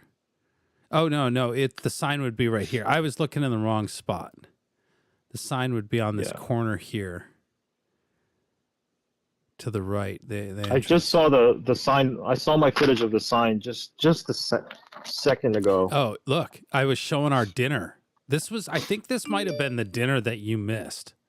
I think this was what Prince was this? Albert and I had this. This would have been 14? The 15th. I think no. Oh, no. No, it was Em and I had gone somewhere, maybe to DC. I think we had made a trip to DC to the computer store to pick up something, and and we stopped and had, and I was being an asshole and, you know, gloating that we had stopped at Korean barbecue, and it was delicious. And I think no, I think that's what this was. Were they already doing loops? They were doing loops. They were doing the loops around the Beltway by this point. Yeah, they would have been. I think you might have just stopped by on the way back or something like that. I think that's what it was, and but anyway, I saw that pop up. I'm like, oh yeah, that's some of the great food. Oh, I should have waited just half a second. There's a lot of food. I honestly, I didn't know what I was doing then. I was really very much a rookie until you introduced me how to properly eat Korean barbecue, and it changed everything. It really did. You didn't get the full experience. It did not. I did. Yeah, I did not. So, we had way better Korean barbecue after this, but I just remember that I was kind of a jerk about the fact that you missed out on Korean barbecue. I had so much more fun than you did. I know you did. I know you did. And that's probably yeah. I wore that jacket a lot, apparently. It was a warm jacket. I think this is that time where I was wearing every jacket I had. All at the same time. I think I might have had 3 jackets on right there. What I needed was a hat. I had probably taken it off. Do you remember this guy's truck? I'm looking at you right now. I know, you'll see it here in a second. Give it about 8 more seconds and you'll see it. It's the American flag truck with the medals of all the armed services on it. Beautiful truck.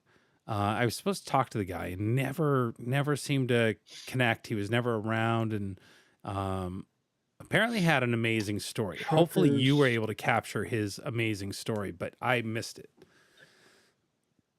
I remember a red truck.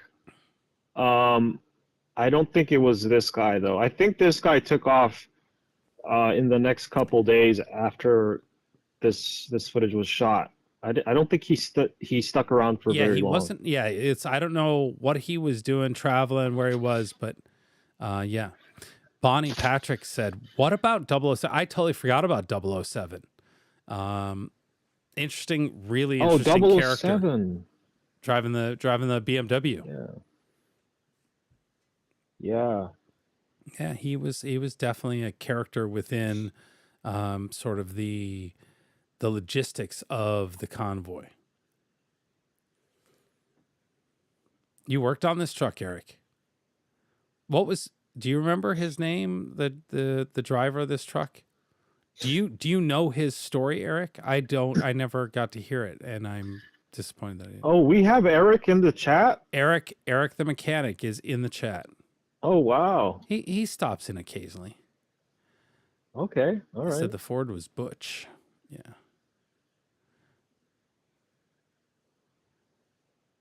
Yeah, but I remember this was a pretty sunset, and was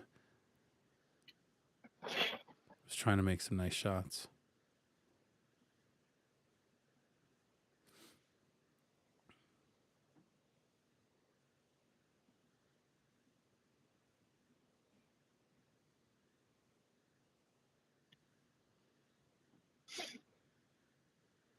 This is definitely one of those trucks that you would recognize if it was going down the highway. You go, oh, I know that truck. Right, it's very recognizable. Yeah. This is the guy here telling me, hey, you got to talk to the guy that owns this truck if you want to hear a great story. How many times did you hear that on the convoy? You know, there were so many times that people were like, oh, you need to get this person's interview. You need to get this person's story. Yes, you're right. Yeah.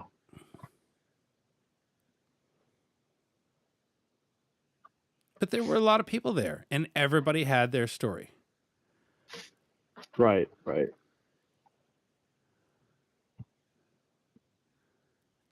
I this might be, hey, Trucker G. It feels like it's one of those stories. I could probably turn the audio on, but it's more fun to. I kind of remember this guy.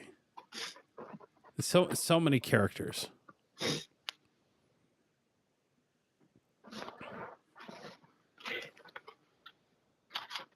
He had the sleeves cut off on his blazer. It's definitely a unique look. I spent a long time with him. And then who's this? Came in and did a little interview. For a second it looks like somebody I know, but I don't remember. I'm trying to remember who that was.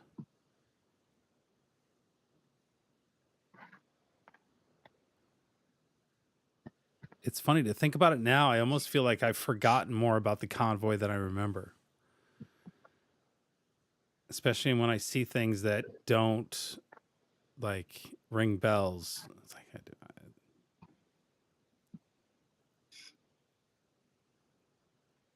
Right, Cry? I think it's some were easily forgettable because they didn't imprint or weren't around sort of maybe at those sort of pivotal moments, I guess, perhaps. Fake news lady. I don't know. She was live streaming. I just don't remember the live streamer. And if maybe it was just something completely random. Because I feel like I could think of everybody that was there live streaming back then, but that's Asphalt. I thought the same thing at first, but then I was like, no, that's not her because she wasn't She wasn't really doing that.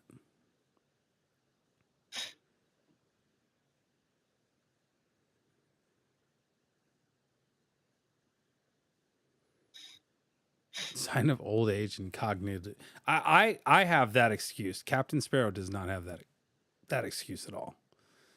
No, I don't. Agnes, I don't think had shown up yet. It might have been Agnes. There's a possibility that was Agnes, but she just looks so different right there that maybe that's what it was. Right? That's what kind of I think Agnes did wear the bucket hat. Daisy's convinced it was Lori. Someone's mentioning Bryant Bostrom. But definitely one of the unforgettable ones as far as the story goes, without a doubt. Oh yeah, you spent incredible a lot of time story. with Brian, didn't you?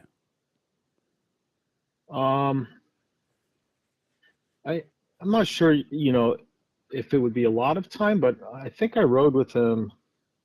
Was it twice, maybe once or twice? All right. And I think I visited him like once or twice when he was, lying in his truck, and then visited him at the hospital. Yeah. But I guess the reason it stands out. Not quite sure. Yeah. Yeah. The reason it stands out is because I like when it was said, first thing that came to mind was the conversation you and I had about riding in the truck with him. And because of his age, and I'm like, right, make sure he's not distracted and whatnot. Right. And then the first thing you said was, he's a great driver. He's an amazing driver. At the end of that day, I was like, that's good to hear. Yeah, better than some of the other, convoyers out there. Some of those convoyers were, man, they're bad. Yeah. Not everybody was meant to drive in a line following somebody, right? No. But no. yeah.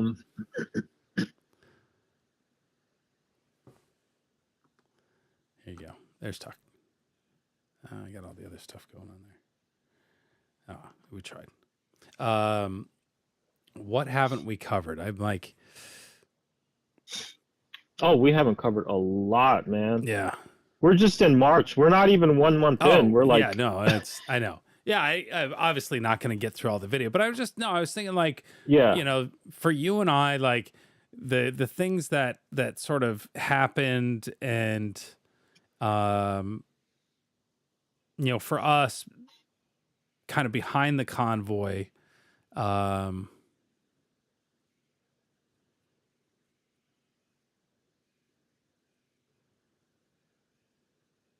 you were,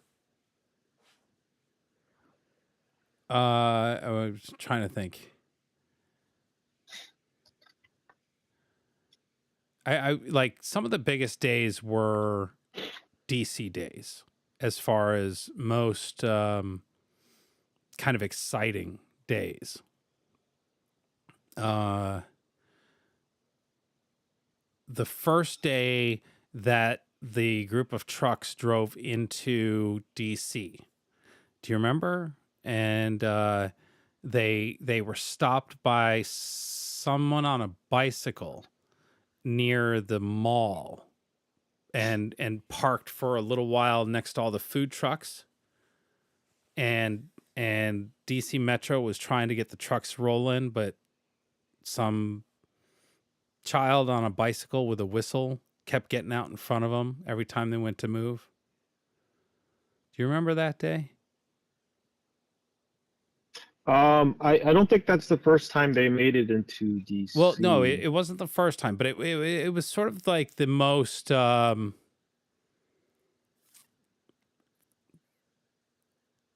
big trucks, I want to say, and significantly making it into and driving around to the mall. Yeah, no, there were a group of truckers who were, from my observation, and I guess I'm making some assumptions here, but I think they were tired of sitting around Hagerstown and decided to just drive the loop and then try to figure out a way to make it into DC. I forget the exact circumstances how they were able to get in, because I know the first few times that they tried, they were stopped. The exits were all blocked off. I'm trying to remember how they eventually made it into DC. I feel like that was the day that they came down through BLM Square from the northern route down. Oh, that's right. Yeah, they didn't take the highway. Right. Yeah, they had to come in from the north, and then they drove down. And I think I caught them in BLM Square. That was one of the first assaults. The guy with the giant dogs. Was that the same? And yes, and that was the same day as the guy with the black mask, and then Whistle Girl. It was the trifecta of loony liberals that made that day really interesting and fun. It just kept getting better and better. Yeah, I believe that was the 18th of March. The 18th, though. Yeah. Yep, it looks like it is the 18th of March. I'm looking at the footage right now. Whose little dog was this? This is where we'd park in the morning by the porta potties. Yeah, little dog with the. Yep, it was the 18th of March. That was Polish Agnes's banner she brought.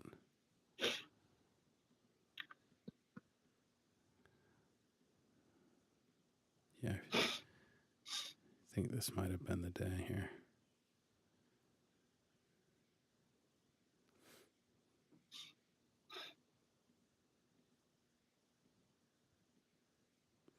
What am I wearing? I don't recognize that. Beta Boys. Beta Boys. Beta, Remember Beta that? Boys. That's right, the Beta Boys. Yeah, he's a character. I don't recognize that sweater, but okay. Prince Albert in the back. Must have had a truck full.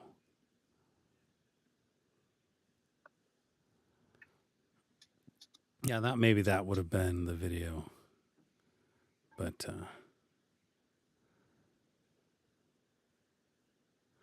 yeah, to me that day in DC was the most entertaining of the days. The 18th? The 18th. Yeah. We're talking like TPC era stuff?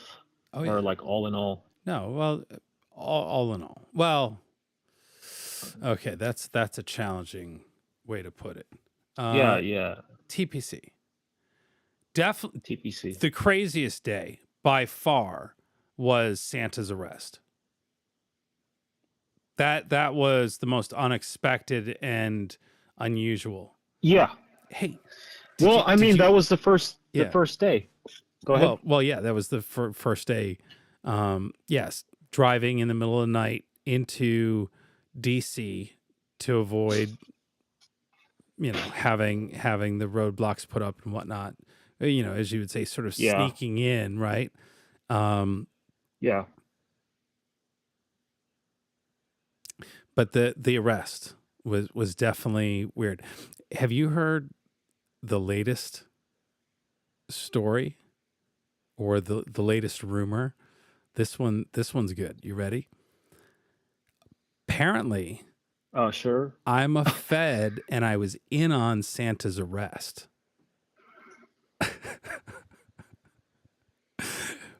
Because I was paying attention and saw the police and was like, what the heck's going on? What are all these guys doing? And remember, I kind of walked across the mall and tried to talk to the what are you guys up? What are you guys up to? You here for these? You here for these guys? And he wouldn't talk to me.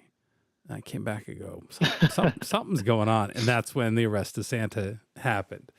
But apparently, because I was paying attention and I was aware, I'm a Fed and was in on it or knew it was coming somehow.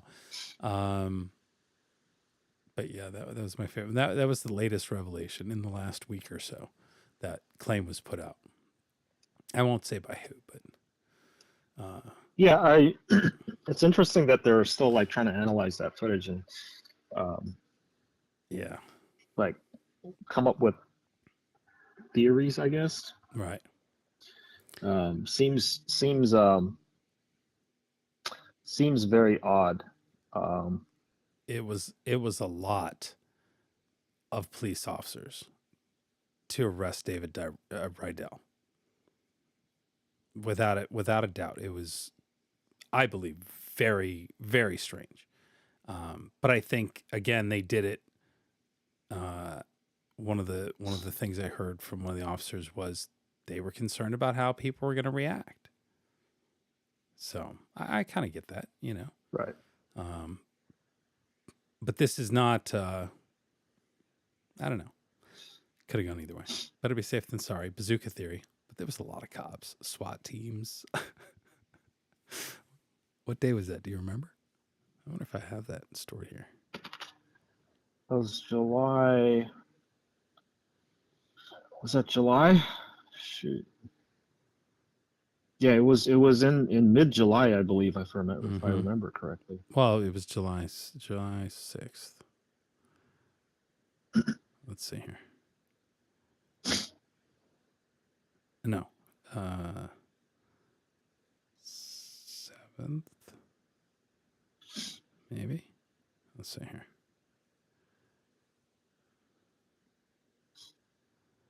This is definitely not it. I believe it was July 6th. July 5th. July 5th. July 6th. Yeah, it was July 6th.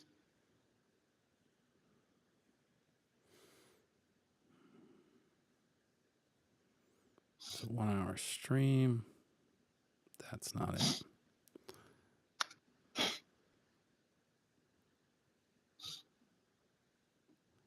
Here we go. It's got its own folder. Who's this guy? Is that me? Who's doing camera work? Very strange. I don't remember having a camera person. Very, very strange. I don't know what that was. Oh! I had a camera person. This was you were my camera person. Oh, that's right. I'm like, okay, I didn't recognize where we were. Just seeing the footage. Right. Yeah. This is when looks we like were you're trying holding to a handgun. Say that again. It looks like you're holding a handgun or something. Yeah, I had my gimbal. I think you were hand holding just the rig. Now I remember. That's right. I remember. Look at this. I was in full investigative journalist mode here. Let's see if this is the one I'm looking for here. No, this is not it.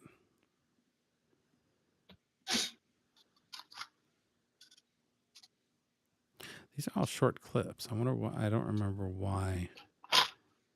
I don't think it was live streamed. I think they were just videos. Thank you. That's right. It was not a live stream until right. This right here probably is it. Let's see if I pull it up here.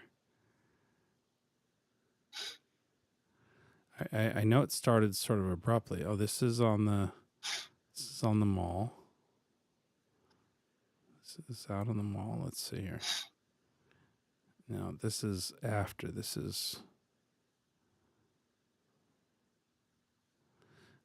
this was the infamous the infamous day. That's right. The day after.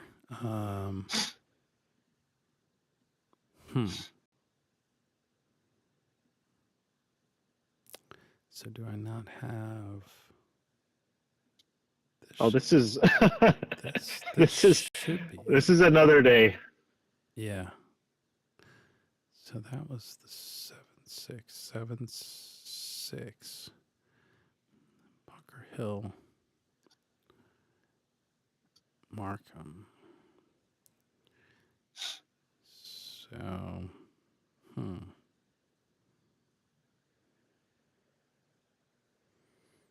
yeah, that might have to be a live stream pull for that. That's unfortunate. Keep pulling back that same one there. Yeah, I must not have it saved on this drive.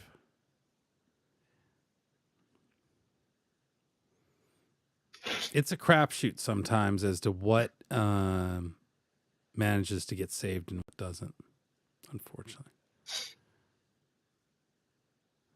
Yeah, this was counter protesters. It's very unfortunate. That same. It says it says that that's July 7th. So that must have been the next day. That was a long. Yeah, that was might a have long been July night 7th. sleeping in the truck that first night on the mall. Oh, for you? I don't remember I don't remember where I slept. I thought you were in the back seat. Or were you sleeping in the back of the cab or back of the truck bed? I might have been on the we had bed. the tent, the but truck like bed, yeah. couldn't open up the tent, so it was like, okay, what now? Yeah, I think I was on the truck bed. Yeah. Yeah, I remember you had made like that cocoon in the back of the truck. Yeah, it was very tight. Yeah. It's pretty damn miserable.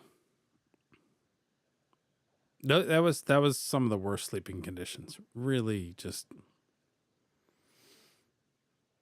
yeah, not good.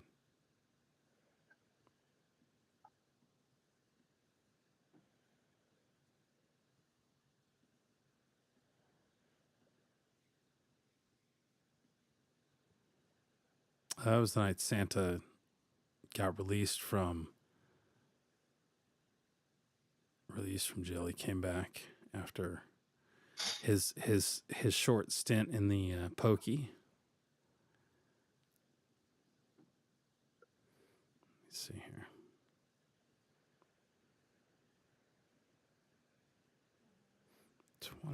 All old stuff.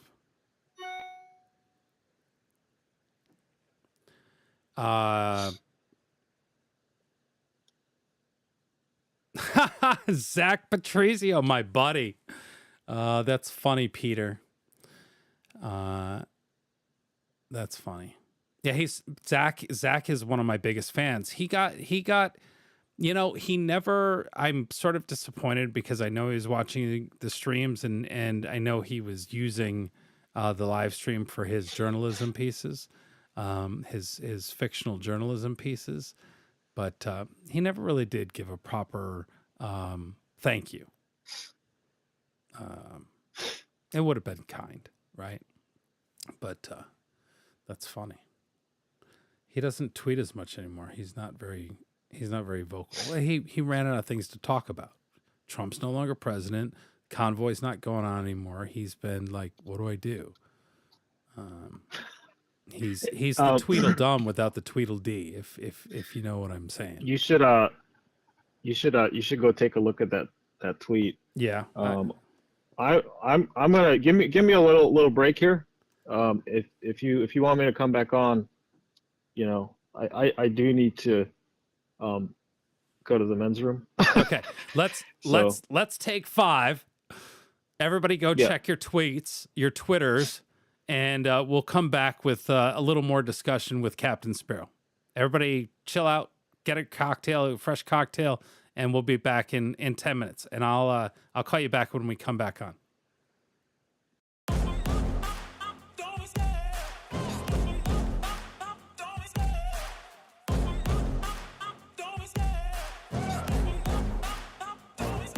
I love the chase and the hunt, and I set the pace when I'm running. I always take what I want and I always give it 100. Don't need a bank, no, I'm funded. Play the game like it's nothing. I'm always thankful for something. Don't take for granted, stay humble. Now wake up! It's time to look at the enemy. Look in the mirror if he is no friend to me. It's not working out, maybe it's the chemistry. It's time to break up so I can make a better me. Better believe in your mind, cause it's everything. You can mold, shape, find almost anything. All it takes is some time and some clarity to find your identity. It's mind over everything.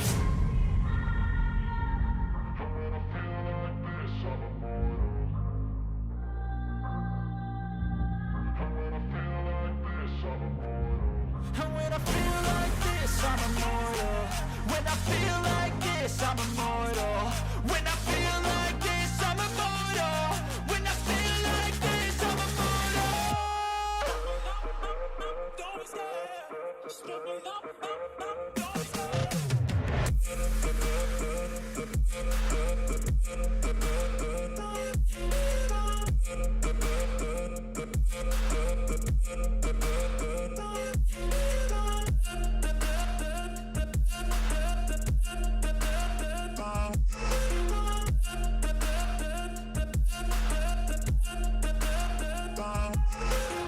I'm so gone, no, I'm never turning back. I won't stop, I'ma fight until there's nothing left. It's so on, you're gonna be hurting bad, cause I've been to hell and back. You don't wanna make me mad, I stay strong, you will never see me crack. And if you get in my way, you're gonna feel the wrath.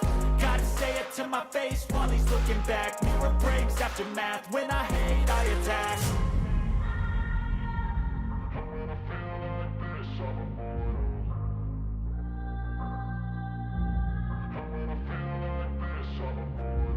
And when I feel like this, I'm immortal.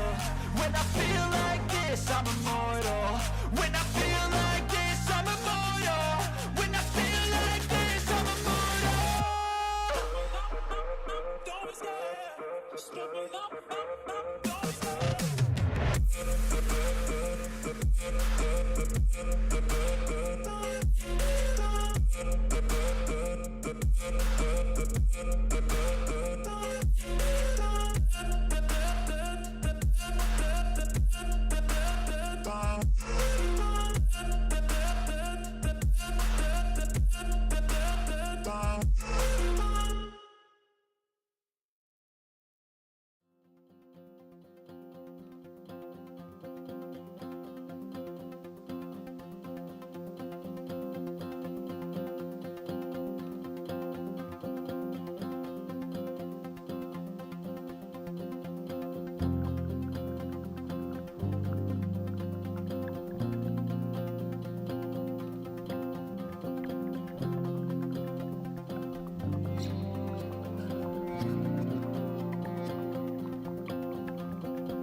And we get some audio back here.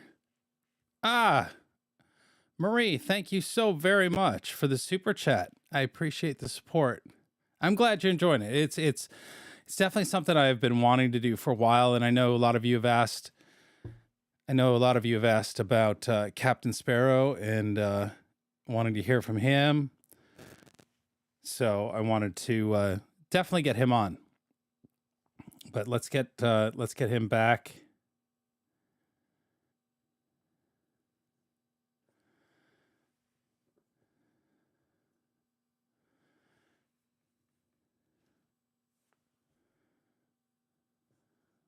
Wait a minute. Hang on. It did it again. Let's try this one more time. Okay. It's working there.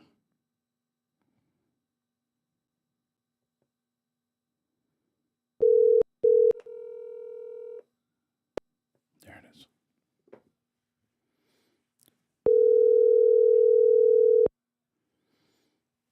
Give me a second. All right. You let me know. I'll mute you out until then. Let me pull this up. All right. Captain Sparrow's back with us.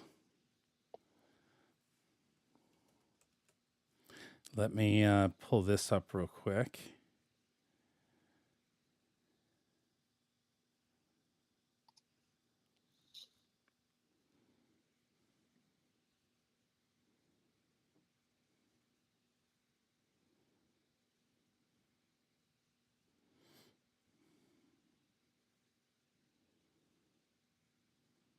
Come on. What's up? Here it is. What's up? What's going on? This is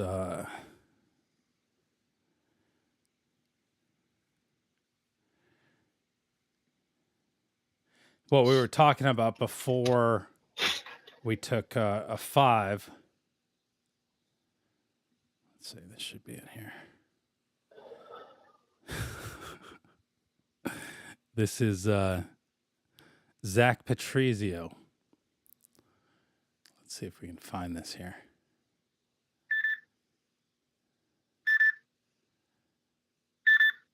Hey, could you mute me out for a second? Yep. Let me find this comment here.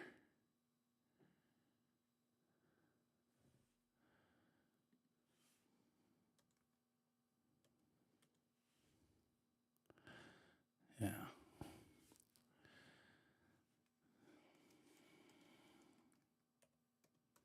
Just checking. Yeah. Only comment made was this one here from the person Peter Pants. I'd bet $1 million that young Zach here made this comment himself. Sorry, wrong way. Wrong one. I'll just get rid of that. Young Zach probably made this comment himself to make sure that I knew that he was watching and made this tweet, which I think is fantastic. Good on you, Zach. You're doing a great job. Let's see what young Zach has to say here. It's a very fitting YouTube handle, Peter Pants. It feels like Peter Pants and this photo go quite well together. But he just retweeted the polar bear, and then he retweeted that. But this was his tweet from 19 minutes ago. Who's that handsome devil? I feel like I'm looking in the mirror. He says, and this is very typical Zach. It's been months since the People's Convoy ruled through Washington, D.C., but streamers are still reviewing old footage and trying to figure out how Antifa derailed their efforts. Zach, you haven't been watching, have you? We're having a discussion with our journalist friend, Captain Sparrow, who you may remember. Remember, he took the video of you while you were harassing me in D.C. Yeah. So that was his valiant effort at being relevant, not really paying attention to what we're talking about. We're not reminiscing and watching footage. We're reminiscing about our experience covering the convoy. But how he got this, trying to figure out how Antifa derailed their efforts. And then he goes on to say, real heads know it wasn't Antifa. Who made the claim that it was Antifa, Zach? In fact, you know what, Zach? Why don't you join us? I think that would be really fun. There's a link. You can come join us on live stream and share your thoughts as a journalist covering the convoy from the luxury of your DC apartment, I'm guessing, where you watched my live stream and others and then wrote stories on it. That would be fun. I'd like to actually hear you give credit to those of us who were putting in the hard work, as we might call it. But what I found was really funny were the comments. And this just sort of goes to show you how ludicrous people are. George here says, all we did was watch their feeds and laugh. Matt says, it appears that was too much resistance for them. Seems like it was years ago. Well, it was a year ago, to be accurate, if you've been paying attention, Bobby. But Bobby, he's just watching the Twitters. He's not really watching. Because Zach puts up the live stream, but he doesn't actually, why not say WYSIWYG TV 742 is talking about the convoy tonight? He would never do that. You can't.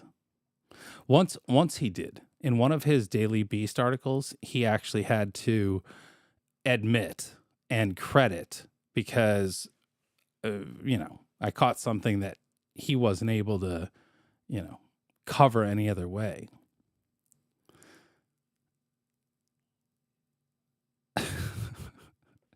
J, sanitize for your protection. B.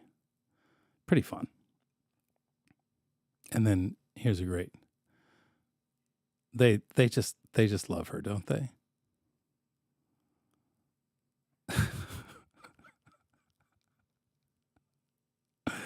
They one, have no sense of humor, and two, they just don't understand. They don't get it. Balloons.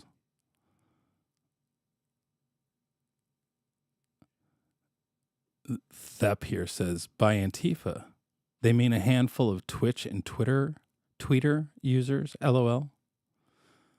Ray Epps sabotaged our convoy, says lover of dogs. They never stop whining Antifa. Who's been whining? I don't think that's a very clear observation of what's been going on tonight. But anyway, I wanted to share that with you. It was fun. Captain Sparrow, you back? No, he's still gone. Do you guys have any questions for Captain Sparrow? We're going to talk about what he's been doing since the convoy, and here's some flying in balloon stories, hopefully, when he gets back. Let me get back down here. There it goes.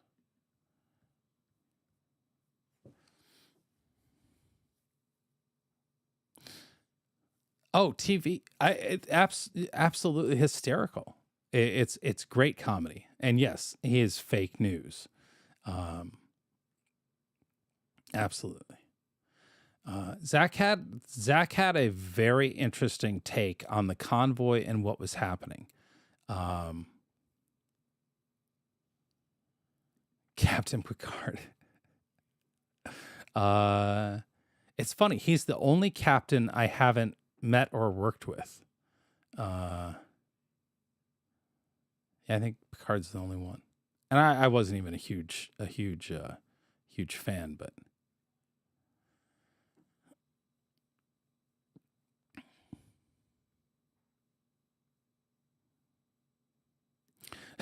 I love it. MB. Definitely a lying dog face pony soldier. That's what Joe Biden calls him. Yeah. You saw the balloon documentary, Peter Panda? Crazy Carolina says lazy news. Wayne, we will ask him. That's on the list.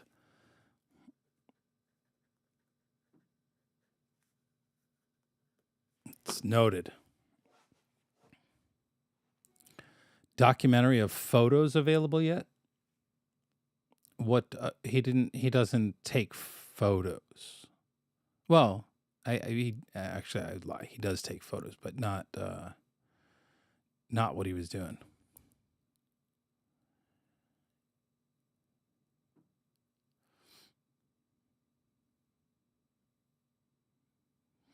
Yellow Rose, the documentary is not out yet.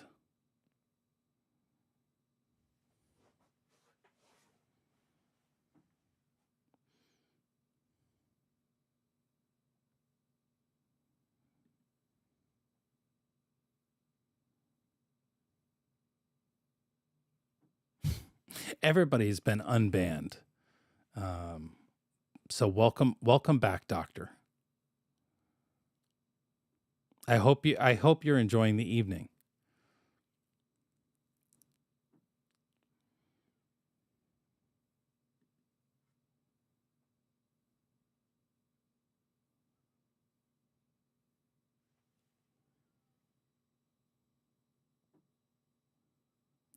Well, thank you, Scott Stacy.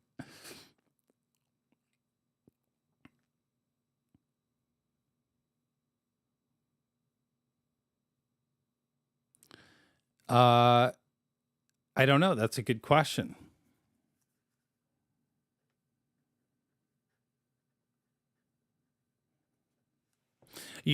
Party Bonzi, are you thinking YouTube censoring in that sense? I'm guessing.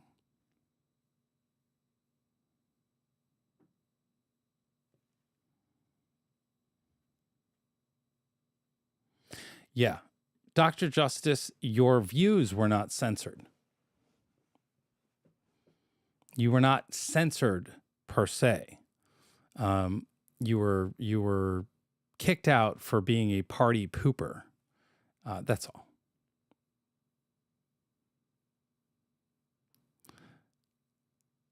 I was in timeout, Stormtrooper. Funny. You sure it was me, Stormtrooper? There was one fake WYSIWYG TV Shorts account that was going around pretending to be myself. I had myself banned for a while. Well, I actually still have myself banned, that account, but that's not me.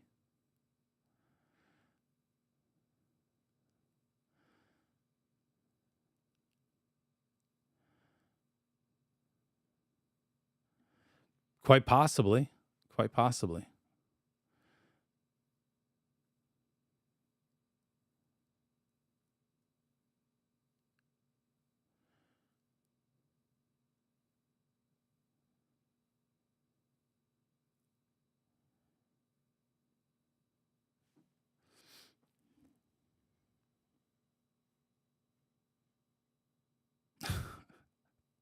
Is that what it is, Lori K?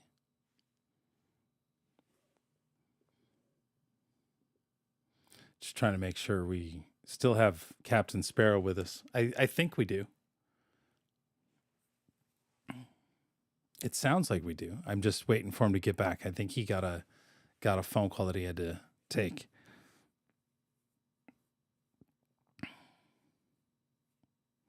It's still early there for him on the West Coast.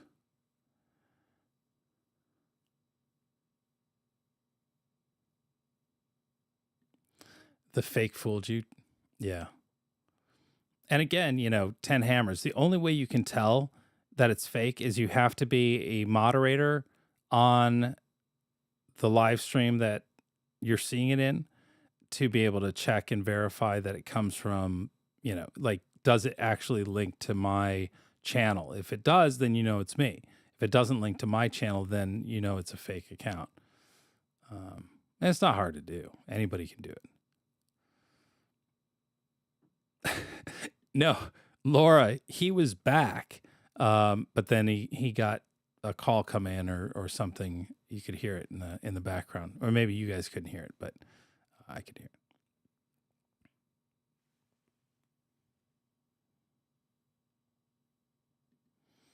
it. He's definitely salty. He's an interesting one.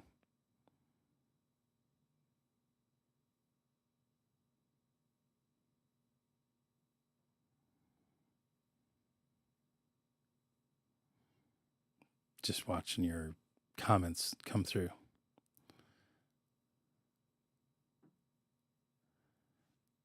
You're back. Hello. You're back. I apologize. No, for that. that's all right. I apologize. That's all right. There's some personal things that I have to take care of, and it's very immediate. No worries at all. It does sound like you're in a small, echoey room though. Now you were much clearer before. Oh, really? Right. It does. No, I just better. switched my. It's getting better. It's getting better. Yeah. Oh, I think what's happening is like the microphone that I'm using, the gain was turned all the way up because no one was talking. I got you.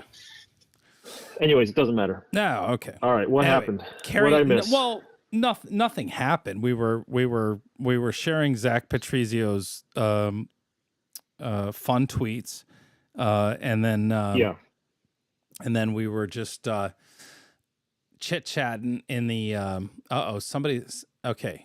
Type 1 in the chat if you have snow. Oh, okay. Lots of snow coming around.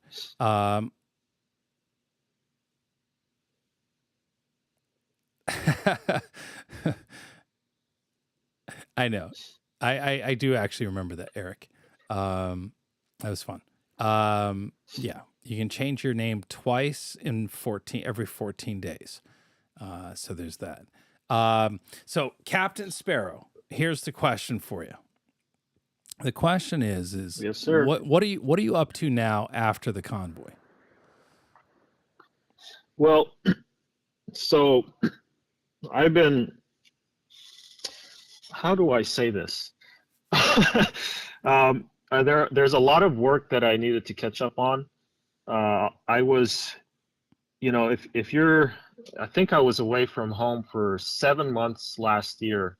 So I was away from home more than I was at home. Yeah. And a lot of that was just working. Did not have some of the resources that I have at home. So I'm catching up on a lot of the work that's just been that I wasn't able to do last year. Okay. And obviously trying to work on this footage as well that I shot for the past for those 7 months of last year, trying to get that edited into what I always envisioned to be a documentary. Yeah. Because everybody's asking when that's going to come out. It's going to take quite a bit. It's going to take months, if not a year or so, before it gets anywhere. Maybe the 2-year anniversary.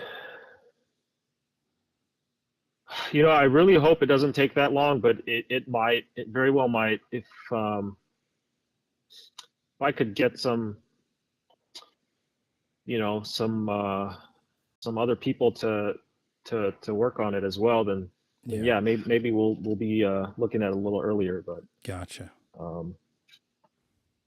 Yeah, so that's what I've been working on. Somebody asked if you were going to try to get it in theaters. What what's your hope for the documentary? Yeah, I don't know how other people feel, but I feel like it was a pretty big story, and I don't think a lot of let's just say people. I don't think a lot of people did it justice in terms of covering it. I know the live streamers did a great job, and they did what they could. But I'm talking about some of the bigger corporations and companies out there. They didn't really show up to cover it. Yeah. I mean, for being, what it is, showing up in Hagerstown and seeing, I hope I'm not exaggerating here, but seeing thousands of vehicles in Hagerstown, I think that should have been a big national news event.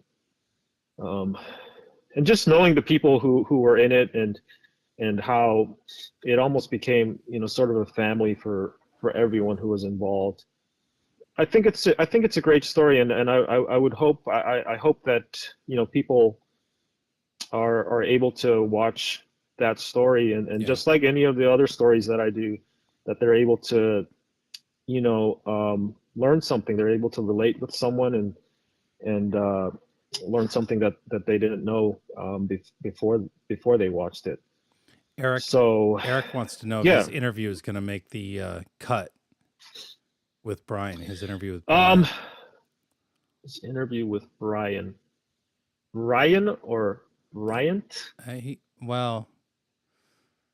If my interview with Brian is going to make the cut. Yeah. I don't know. That's a hard one. I know that Eric and we filmed a little bit of the aftermath of the convoy, right?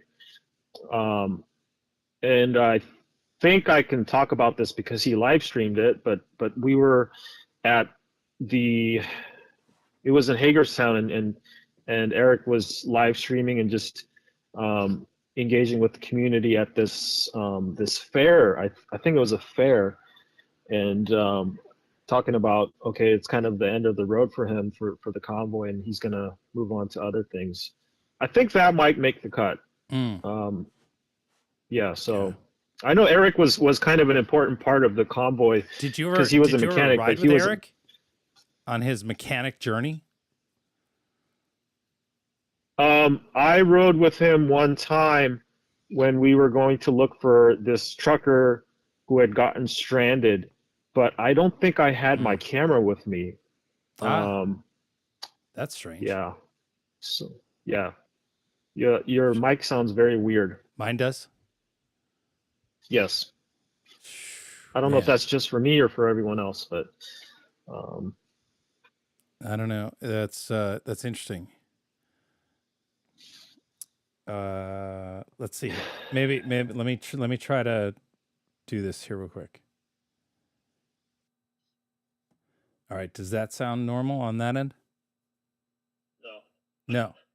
Oh, so maybe it's a bad phone connection. Now we're back on the system. Is it any different? Nope. No. So maybe it's just on your end. Maybe it is. Yeah, because I switched it from my studio mic to the speaker phone, and if it didn't change, I'm guessing it's a connection. I'm gonna switch over. Different. Okay. Better.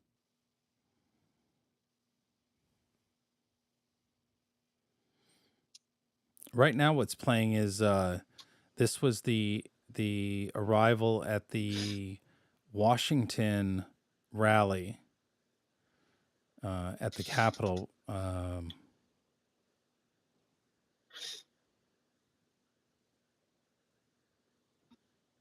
What date was this? This was April 30th.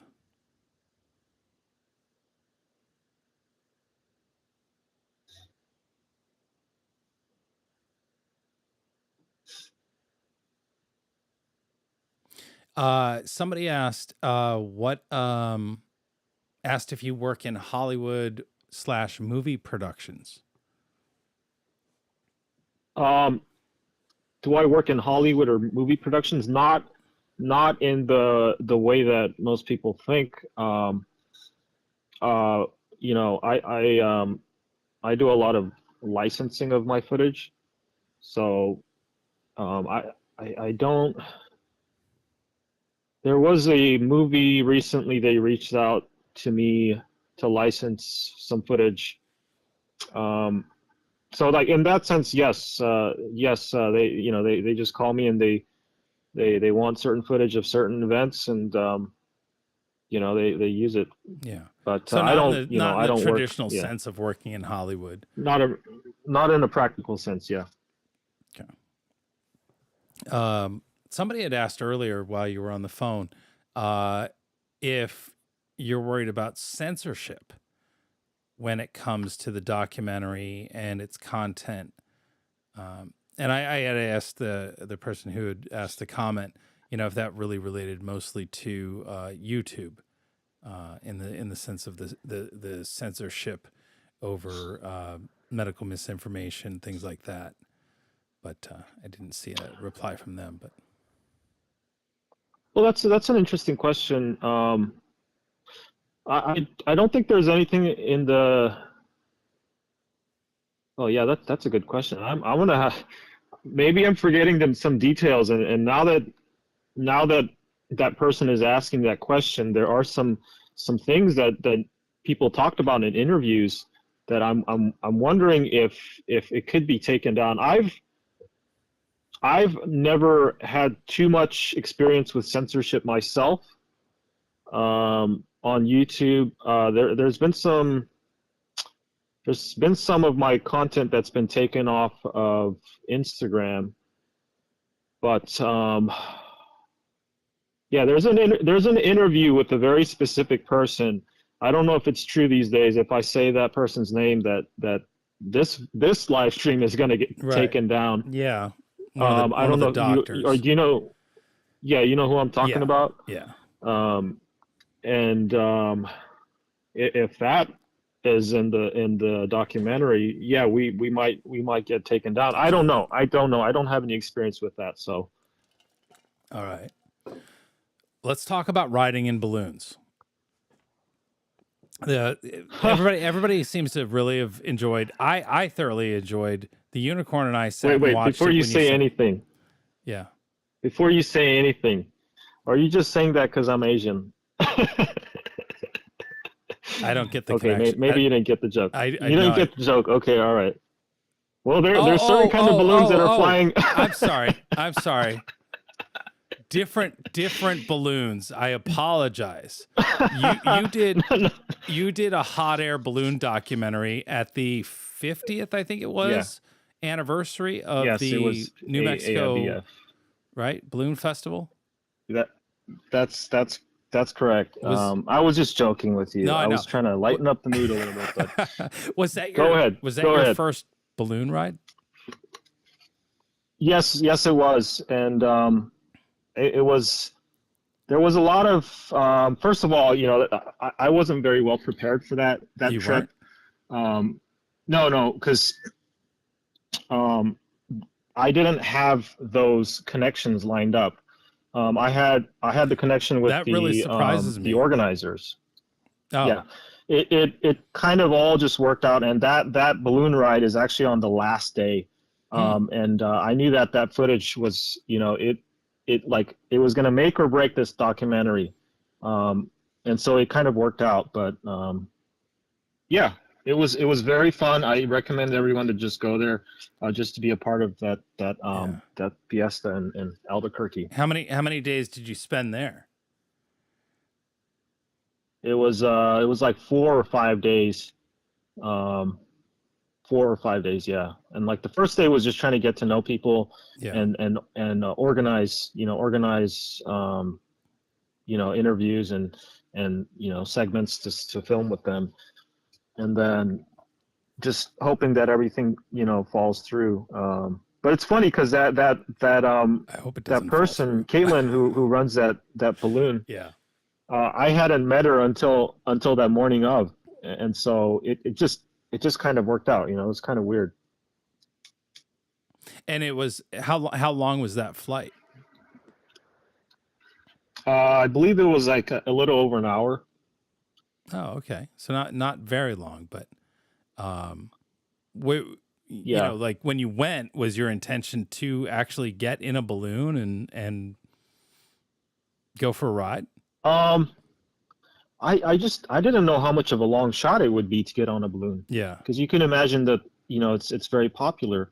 But I knew that that would be, to get on a balloon and get that footage would be would make that documentary, extra, Yeah. it would be make it better, right? And what do you call it? It's Memorable? part of that intimacy, Yeah. right? It's part of that intimacy that I want to, get with the story.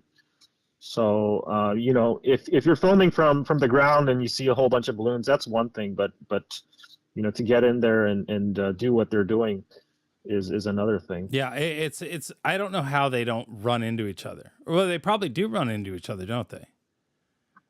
Occasionally, Yeah. but they have a system and it works out for them. Why didn't you come? Because it was really far away. Yeah, and I a know. number of other reasons. I'd love to. It's definitely on my list of things to see, and I'd like to do it. There are balloon festivals here on the East Coast as well. It's not obviously as big, Right. but there's a pretty big balloon group apparently up near Jersey, South New Jersey, that does some events, and so I'm looking forward to that this year. So, Are you going to live stream? I would hope so. I would like to, see what that's all about. So but I didn't know there was. funny fact. Say again. So interesting fact. Yeah. You're not supposed to do that from a hot air balloon. Do what? Use your cell phone. Really? Why is that? So it's not an FAA regulation, right? It has nothing to do with flying. It's an FCC regulation. So apparently, like when you're at a very high altitude, your cell phone, like it acts a certain way with the towers, and it's just like FCC does not like it. Oh, So you're supposed to like put your phone in airplane mode or something like that. interesting. As far as I know, but So streaming I might know be a lot a of the no-no balloon guys. per the FCC. Yeah, but I know a lot of the balloon guys, they still use their phone up there. So will you get in trouble? I don't know. Is it illegal? Yeah. From what I know, yes. Interesting. Okay. So Well, that's good. That's good to have that, understanding, but may have to be a little. Yeah. Yeah. All right. What was the other?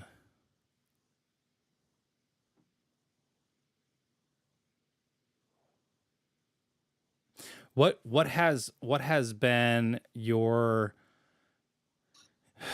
most memorable event that you've covered in your years? my most memorable event. I mean, all of the big ones in different ways, right? But one that I Did you? the one you've that I been think Hong about the Kong, most. Iraq. You've been all over Yeah. the world. Yeah.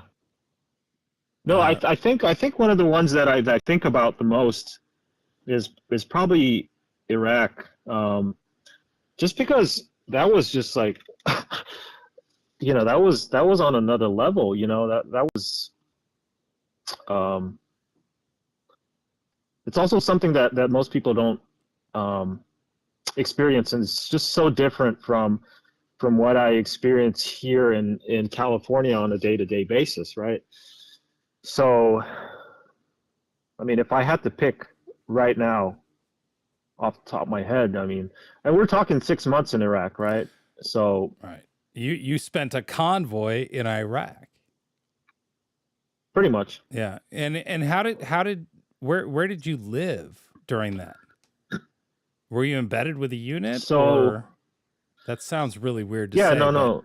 Is that not the right way to? That's the right terminology. But I was big one in North Carolina. I was in a very, very safe city called Erbil, which if I remember correctly, is about 3 hours away from Mosul. Mosul is in North Iraq, and that's where the conflict was. It's actually, I believe, it's considered the longest modern battle in all of modern history. And so in Erbil, which is 3 hours away, it's actually considered one of the safest places in the Middle East. And then Mosul was considered one of the most dangerous places in the Middle East. So and they're either right next door, right? Yeah, pretty much. You know, it's the backyard, area. And Erbil is where I stayed. Had an apartment there. Had a hotel room there. So, and then, occasionally, I would go out for a week or a couple days in bed with one of the units there and cover the war that way. That's the only way to do it properly. So were you ever in a really uncomfortable situation in Iraq, danger wise? Yeah, I mean, danger wise, yeah.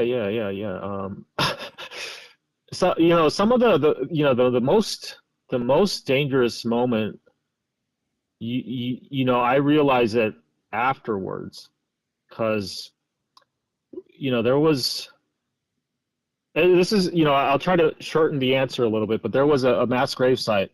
It was a natural sinkhole, and Islamic State had thrown in a whole bunch of bodies there. It was an execution site, and they would, according to the locals, they would bring people by the busloads that, either didn't have the same religious or political views, and they would kill them and throw them into this natural sinkhole. So we were the first, me, another foreign journalist, and a local journalist. We were actually the first ones on the scene there to investigate this site. And we walked around that thing. We drove up to it, and we looked for any sort of signs of bodies or anything like that. I saw a couple like bullet casings and what looked like a little wire sticking out of the ground. And I filmed the hole, right? I took pictures of a hole, and it wasn't too exciting. We got back in the truck, drove back to the road, and went along and did our thing, right? Like it was no more than 2 weeks later, someone, the second group of journalists arrived on scene there, and they stepped on an IED, and I think like 3 or 4 of them were killed. Wow. And then after that, the rain started coming in, and you could see along the side of the road, the top of landmines were like starting to appear because the rain was washing the dirt away. Yeah. So we walked around that thing like crazy, and I actually have a picture of the wire that is sticking out of the ground. Yeah. And I had to send that to like an EOD guy, and he said like that could be anything, So that was like one of the, like, it wasn't uncomfortable because like we didn't know, right? But it was, the danger was all around, we just didn't know. Yeah. I think Patriot Lady thought you were much younger. Well, like much younger, like how I don't know. That's the way I interpreted Anyways. the comment. She says, didn't realize Sparrow's age. Crazy stuff here. Sorry, man. Oh yeah, no, I've been around town. Yeah. Like as I said earlier, I've been doing this since like 2008. So. What got you? But yeah, no. What got you interested in documenting history? That's a very good question. That is a very good question. I grew up overseas. I grew up in, for a while and it has nothing to do with you know, whether we were poor or not. That's just the life circumstances we were in. I grew up in a place in a remote village in Africa with no running water and no electricity. And I grew up seeing a lot of crime. I grew up in a country that had a kind of a religious leaning and kind of a, what's the word? It wasn't totalitarian. I don't know if that's the right word, but there was a very strong political atmosphere, and that's kind of like a loose way of saying it, right? So in a way, I guess I saw a lot of injustice and justice for that matter as well. And so I think that wanted me to, you know, tell stories that weren't being told, and give a voice to the voiceless. And I think, you know, when you represent truth to the rest of the world just as it is, without any commentary, you know, people can make up their mind and you know, learn something about it. Yeah. And you know, just hoping to shed some light on the issues of this world, and hoping that, you know, that can somehow make a better world. Yeah, I don't know if that makes sense. It does. It's a lot of What yeah. What piece of work are you most proud of that you've done? So you know, again, I've done a lot of licensing. So I've contributed a lot of footage for other people's projects. And it was just recently, like a couple of years ago, where I decided to do my own stories as well. Iraq is very tough. The story of Iraq is very tough because it's in a foreign language, as is Hong Kong, and as is, you know, some other stories as well. You know, that's still in the works. You know, that's part of the work that I'm trying to catch up on is all this stuff that I shot in the past. Yeah. So, do I have a piece of work that I'm most proud of? I'm very you know, I'm my own worst critic. So I'm well aware of that. Yeah. I know that. I think everybody else is kind of hearing that now too. And I knew when I asked you that it was going to be a tough one for you, but I wanted you to think about it. Yeah. No, I think you should ask that question to me in about 5 years. Okay. When I catch up on all my work. Yeah. Yeah. I got my work cut out for me here. Right. Because you don't really get a lot of credit for the work you've done and the images that you've captured. Is that fair to say? In a practical sense, yeah. You know, they use 2-3 minutes of my footage. They're not obligated to put my name in the credits, and right. And frankly, you know, I don't really make it a big deal. That if, you know, if I'm not credited, the work's been done, right? So, and you know, like I want to say 80% of the work, you know, the work that I've contributed, I don't even know where it's gone. That's the nature of the work sometimes.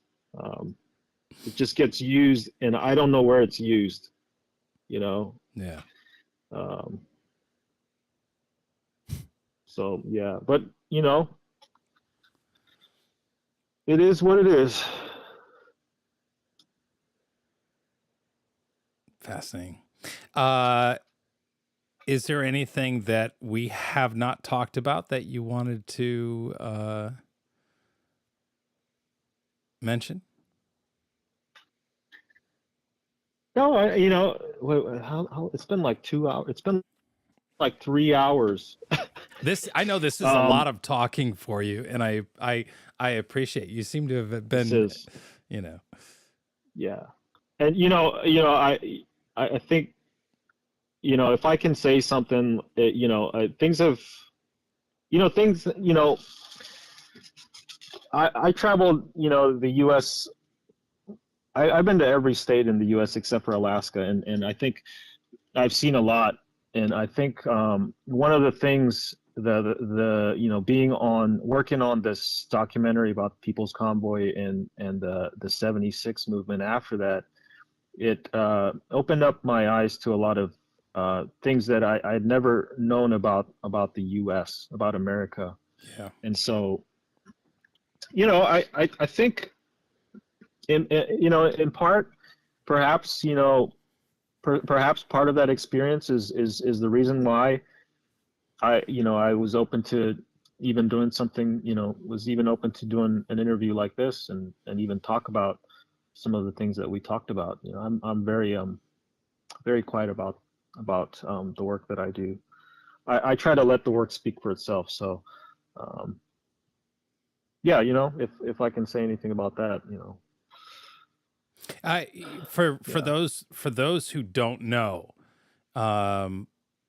one of the things Captain Sparrow does really well is, hang on, let me see if I've got a prop. Here, let's do this. Sparrow does this. He shoots holding his camera without any big rigs. It's this, but he gets these amazing videos with hand holding his camera and pointing it where it needs to be pointed, being in the right place to point that camera, and getting beautiful images out of it. And I think that's what I notice sets you apart. That's what I think makes you different and unique in the way you shoot and capture what's going on, because you don't need a lot. And I'm one of those people, I like all the toys and all the stuff, and sometimes forget, just the content is the key. But yes. Yeah, I don't know if a lot of people can agree, but there's this weird, I've been described online somewhere that there's this, that I have some uncanny knack of just being where the action is, like it's almost at a creepy level, if you understand it what absolutely I'm saying. is at a creepy level. Yeah. And I'm sure there are like Yeah. conspiracy theories about like how is he, so lucky? Well, it's because you're an alien. You are a time traveling alien who reads people's minds. Yeah, pretty much. That's the only And, logical explanation for it. Or you're a Fed. If there's people would know about, some of my failures, right? If they would know about my failures, and that, they would understand, like, oh, he's not some magical, guru. But there was that one time we were in Los Angeles, and there was this big brawl between Antifa and the Proud Boys, and I was there, right? Yeah. And I was holding my camera up, and my camera was on, except after the whole thing was over, I looked down at my camera. It's not even recording. So really, Yeah. You know what? I think I remember you telling me that story once. Now that Yep. it happens. So, yeah. It happens. And that's the downside of recording video on a device that can't just continuously roll. Yeah. In the sense that you don't have that mass storage that you get from tapes and traditional video cameras. So, yeah, I get it. Right. Well, yeah, That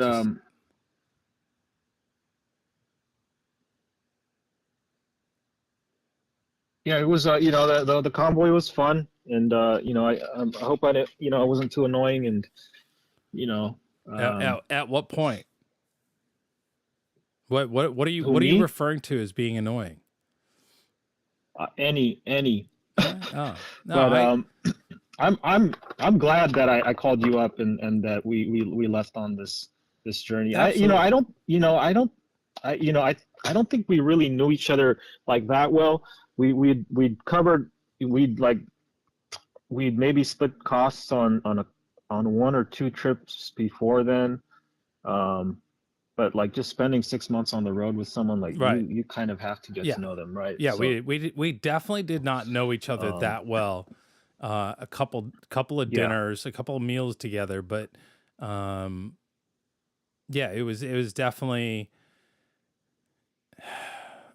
an unknown, which was yeah, definitely what we were talking about. For me was the hardest part of kind of going, okay, what am I getting myself into? What right, comfort level am I willing to give up in order to see where this goes and what becomes of it? yeah, That yeah, and in the end, it was life changing for me for many reasons. yeah, But yeah, no, it was an incredible lesson that I learned very early on is don't say no to anything. Just say yes and go with it and let the experience take you where it's going to go. And it was right, awesome, from hanging yeah, out with you to, all the interesting people that, we met and, opened up their lives to us. And it was pretty awesome. Absolutely amazing, I would say, as an experience. And I think that's what I guess sort of wanted to kind of talk and share that time with you, because it's so much more than the convoy, right? yeah, But it needed the convoy in order for all those other things to happen. So, right. I mean, when we were starting off, both of us were in different, positions in life, but we were both in a position where we could do this for whether it would be 2 weeks or a couple months, right? We were in a certain position where we could, embark on this journey, and we weren't employed at companies where it would have prohibited us from doing that. And growing, spending a lot of time in the cities, working in big, corporations, on, like, for example, some of your Hollywood work, yeah. you kind of lose some of the personal interactions that we found in some of these smaller cities, these smaller towns, as we traveled across the country multiple times. Right.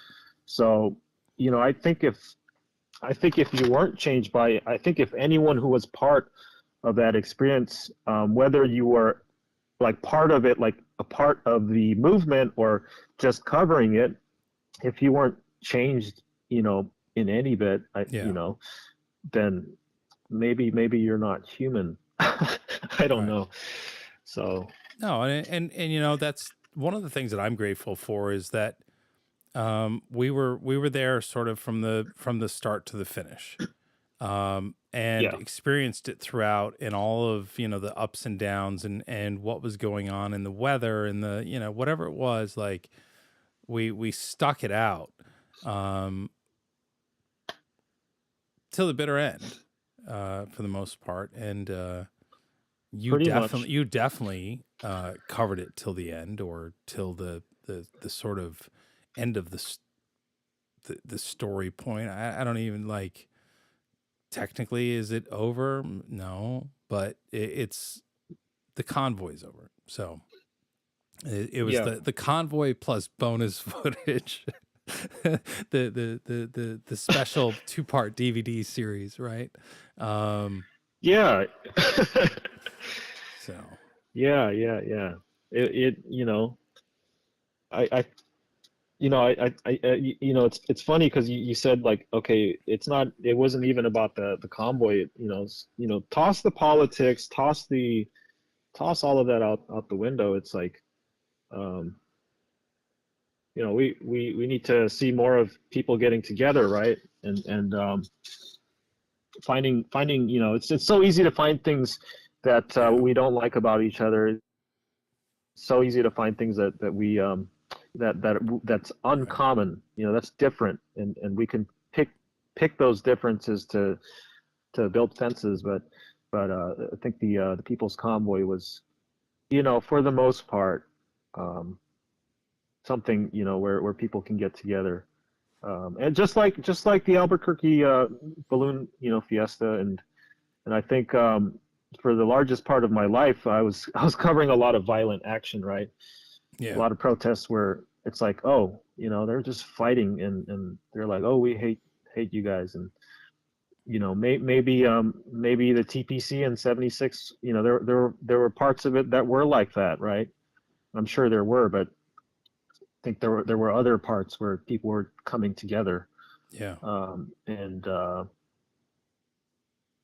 yeah, you know, I think, I don't know where I was going with that, but I get it. And it's, yeah, it is nice to cover the things that people are enjoying and having a lot of fun at. yeah. But do you have the next event or the next thing that you're going to cover booked yet? Or So something that I've been working on, and it's been very frustrating because this, you know, I actually shot this Antietam, the 50th, the Civil War reenactment. Mm-hmm. I shot that before the Albuquerque International Balloon Fiesta. Oh, right, yeah. And it's still not released. I'm having a few issues with the editor. It's going to be a historical document by the time it gets out. Pretty much. They're going to be doing documentaries about the documentary. Right. But Gettysburg 50th is this year. And I would really like to do something special for that. Maybe hire one or two other cameramen and do something a little bit more in depth. I think Antietam 50th might have just been a time for me to meet some of the people who are involved in these Civil War reenactments. So I'm kind of setting my sights on Gettysburg, and I don't know when that is. When is that? Well, Gettysburg 50th. Wow, that's coming up. yeah. Isn't it? So that I'm Isn't it guessing this that's summer? back out at Lady Bird. What was it? Lady Bird Farm. Something like that. That's the one that I went to. You didn't go to. Sorry, that not 50th. 150th. 150. Yeah, 150th. Sorry. Yeah. Yeah, that's it's Yeah. But the Ladybird Farm thing, I don't. Yeah, you didn't go with me. I went by myself. And is it 50th or 60th? 160th. Is it 160th? Someone. I think our friend Greg said 160th. 160th Battle of Gettysburg, June 30th to July 2nd. Okay. Yeah. Yeah. Oh man, that is coming up. I know. Look, it's practically Christmas already. we're getting ready to head into 2030, and yeah. Yeah. Good Yep. dad moves. So I wanna cover that, or the next big event pops up, and I have to fly to another country and spend a couple months there. I don't know if I want to do something like that. No, I hear you. I know. Well, the truck's ready. If you need to take it, it's good to go still. So somebody was asking about the truck, and so I put up the t-shirts but yeah, no, truck's still here, sitting out front. It's it's a Maryland truck now, so it's no longer. Yeah. I no longer have people looking at me like, what are you doing here from California? So Yeah. But yeah, so no more of that. But all right. Well, hey, Captain Sparrow, I appreciate you hanging out. I had fun talking to you. We've had these conversations, but Yeah, I yeah. know other people have been really asking for some conversations and hearing from you. And so I thank you for joining us, and I'm glad you were here. And I can't wait for you to come back to the East Coast. So I appreciate you. Yeah, it was my pleasure, and I had a very good time. And you know, I know you've been nagging me for quite a bit, but It I happens. thank you for having me on here. And audience has been great from what I see. It doesn't look like there's a lot of hate in the No. chat room, and No, so we I got had a fun lot of, talking, and yeah. we'll see when I make it out there. So All right. Thanks, bud. It was good talking to you. all right, take care. Have a Take good care. night. We'll see you. Bye-bye. Captain Sparrow, everybody. I hope you enjoyed that.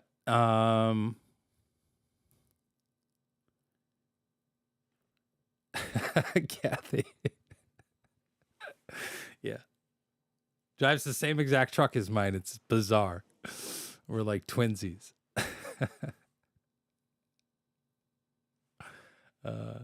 Life is short. You're absolutely welcome. Yeah, it's fun catching up with Captain Sparrow. We talk occasionally, but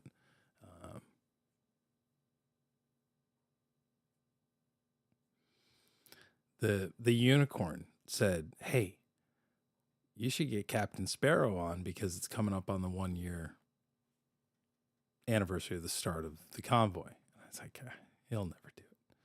And I sent him a message. He laughed and he's like, "Why would I do that?" Which is kind of typical Captain Sparrow sarcasm. But he's like, "Okay, let's when do you want to do it?" And we were going to do it last night. And he just had too much booked up. And so then we thought tonight, and then I hadn't heard from him. I'm like, "Hey, how'd your day go? You going where you going?" He goes, No, I should be free." I'm like, "Okay." So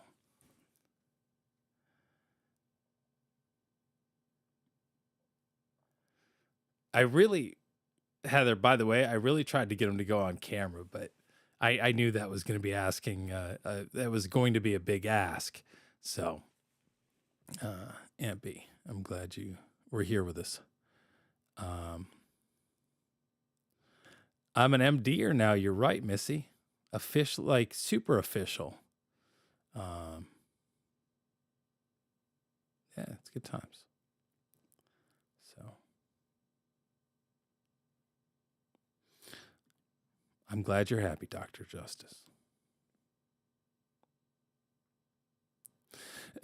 Why do you want to interview me on St. Patrick's Day? My green shirt? I'm not Irish. I'd talk to you anytime, Bill. Absolutely. Cowgirl, I'm glad you enjoyed it. Thank you very much. So, all right. And again, we had a little bit of a drama stream earlier today, chit-chatting about what was going on here in Hagerstown. This stream is going to be up for all of you to, for those of you who came in late to see the beginning portion of this.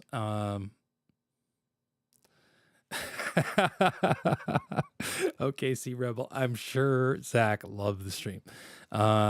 He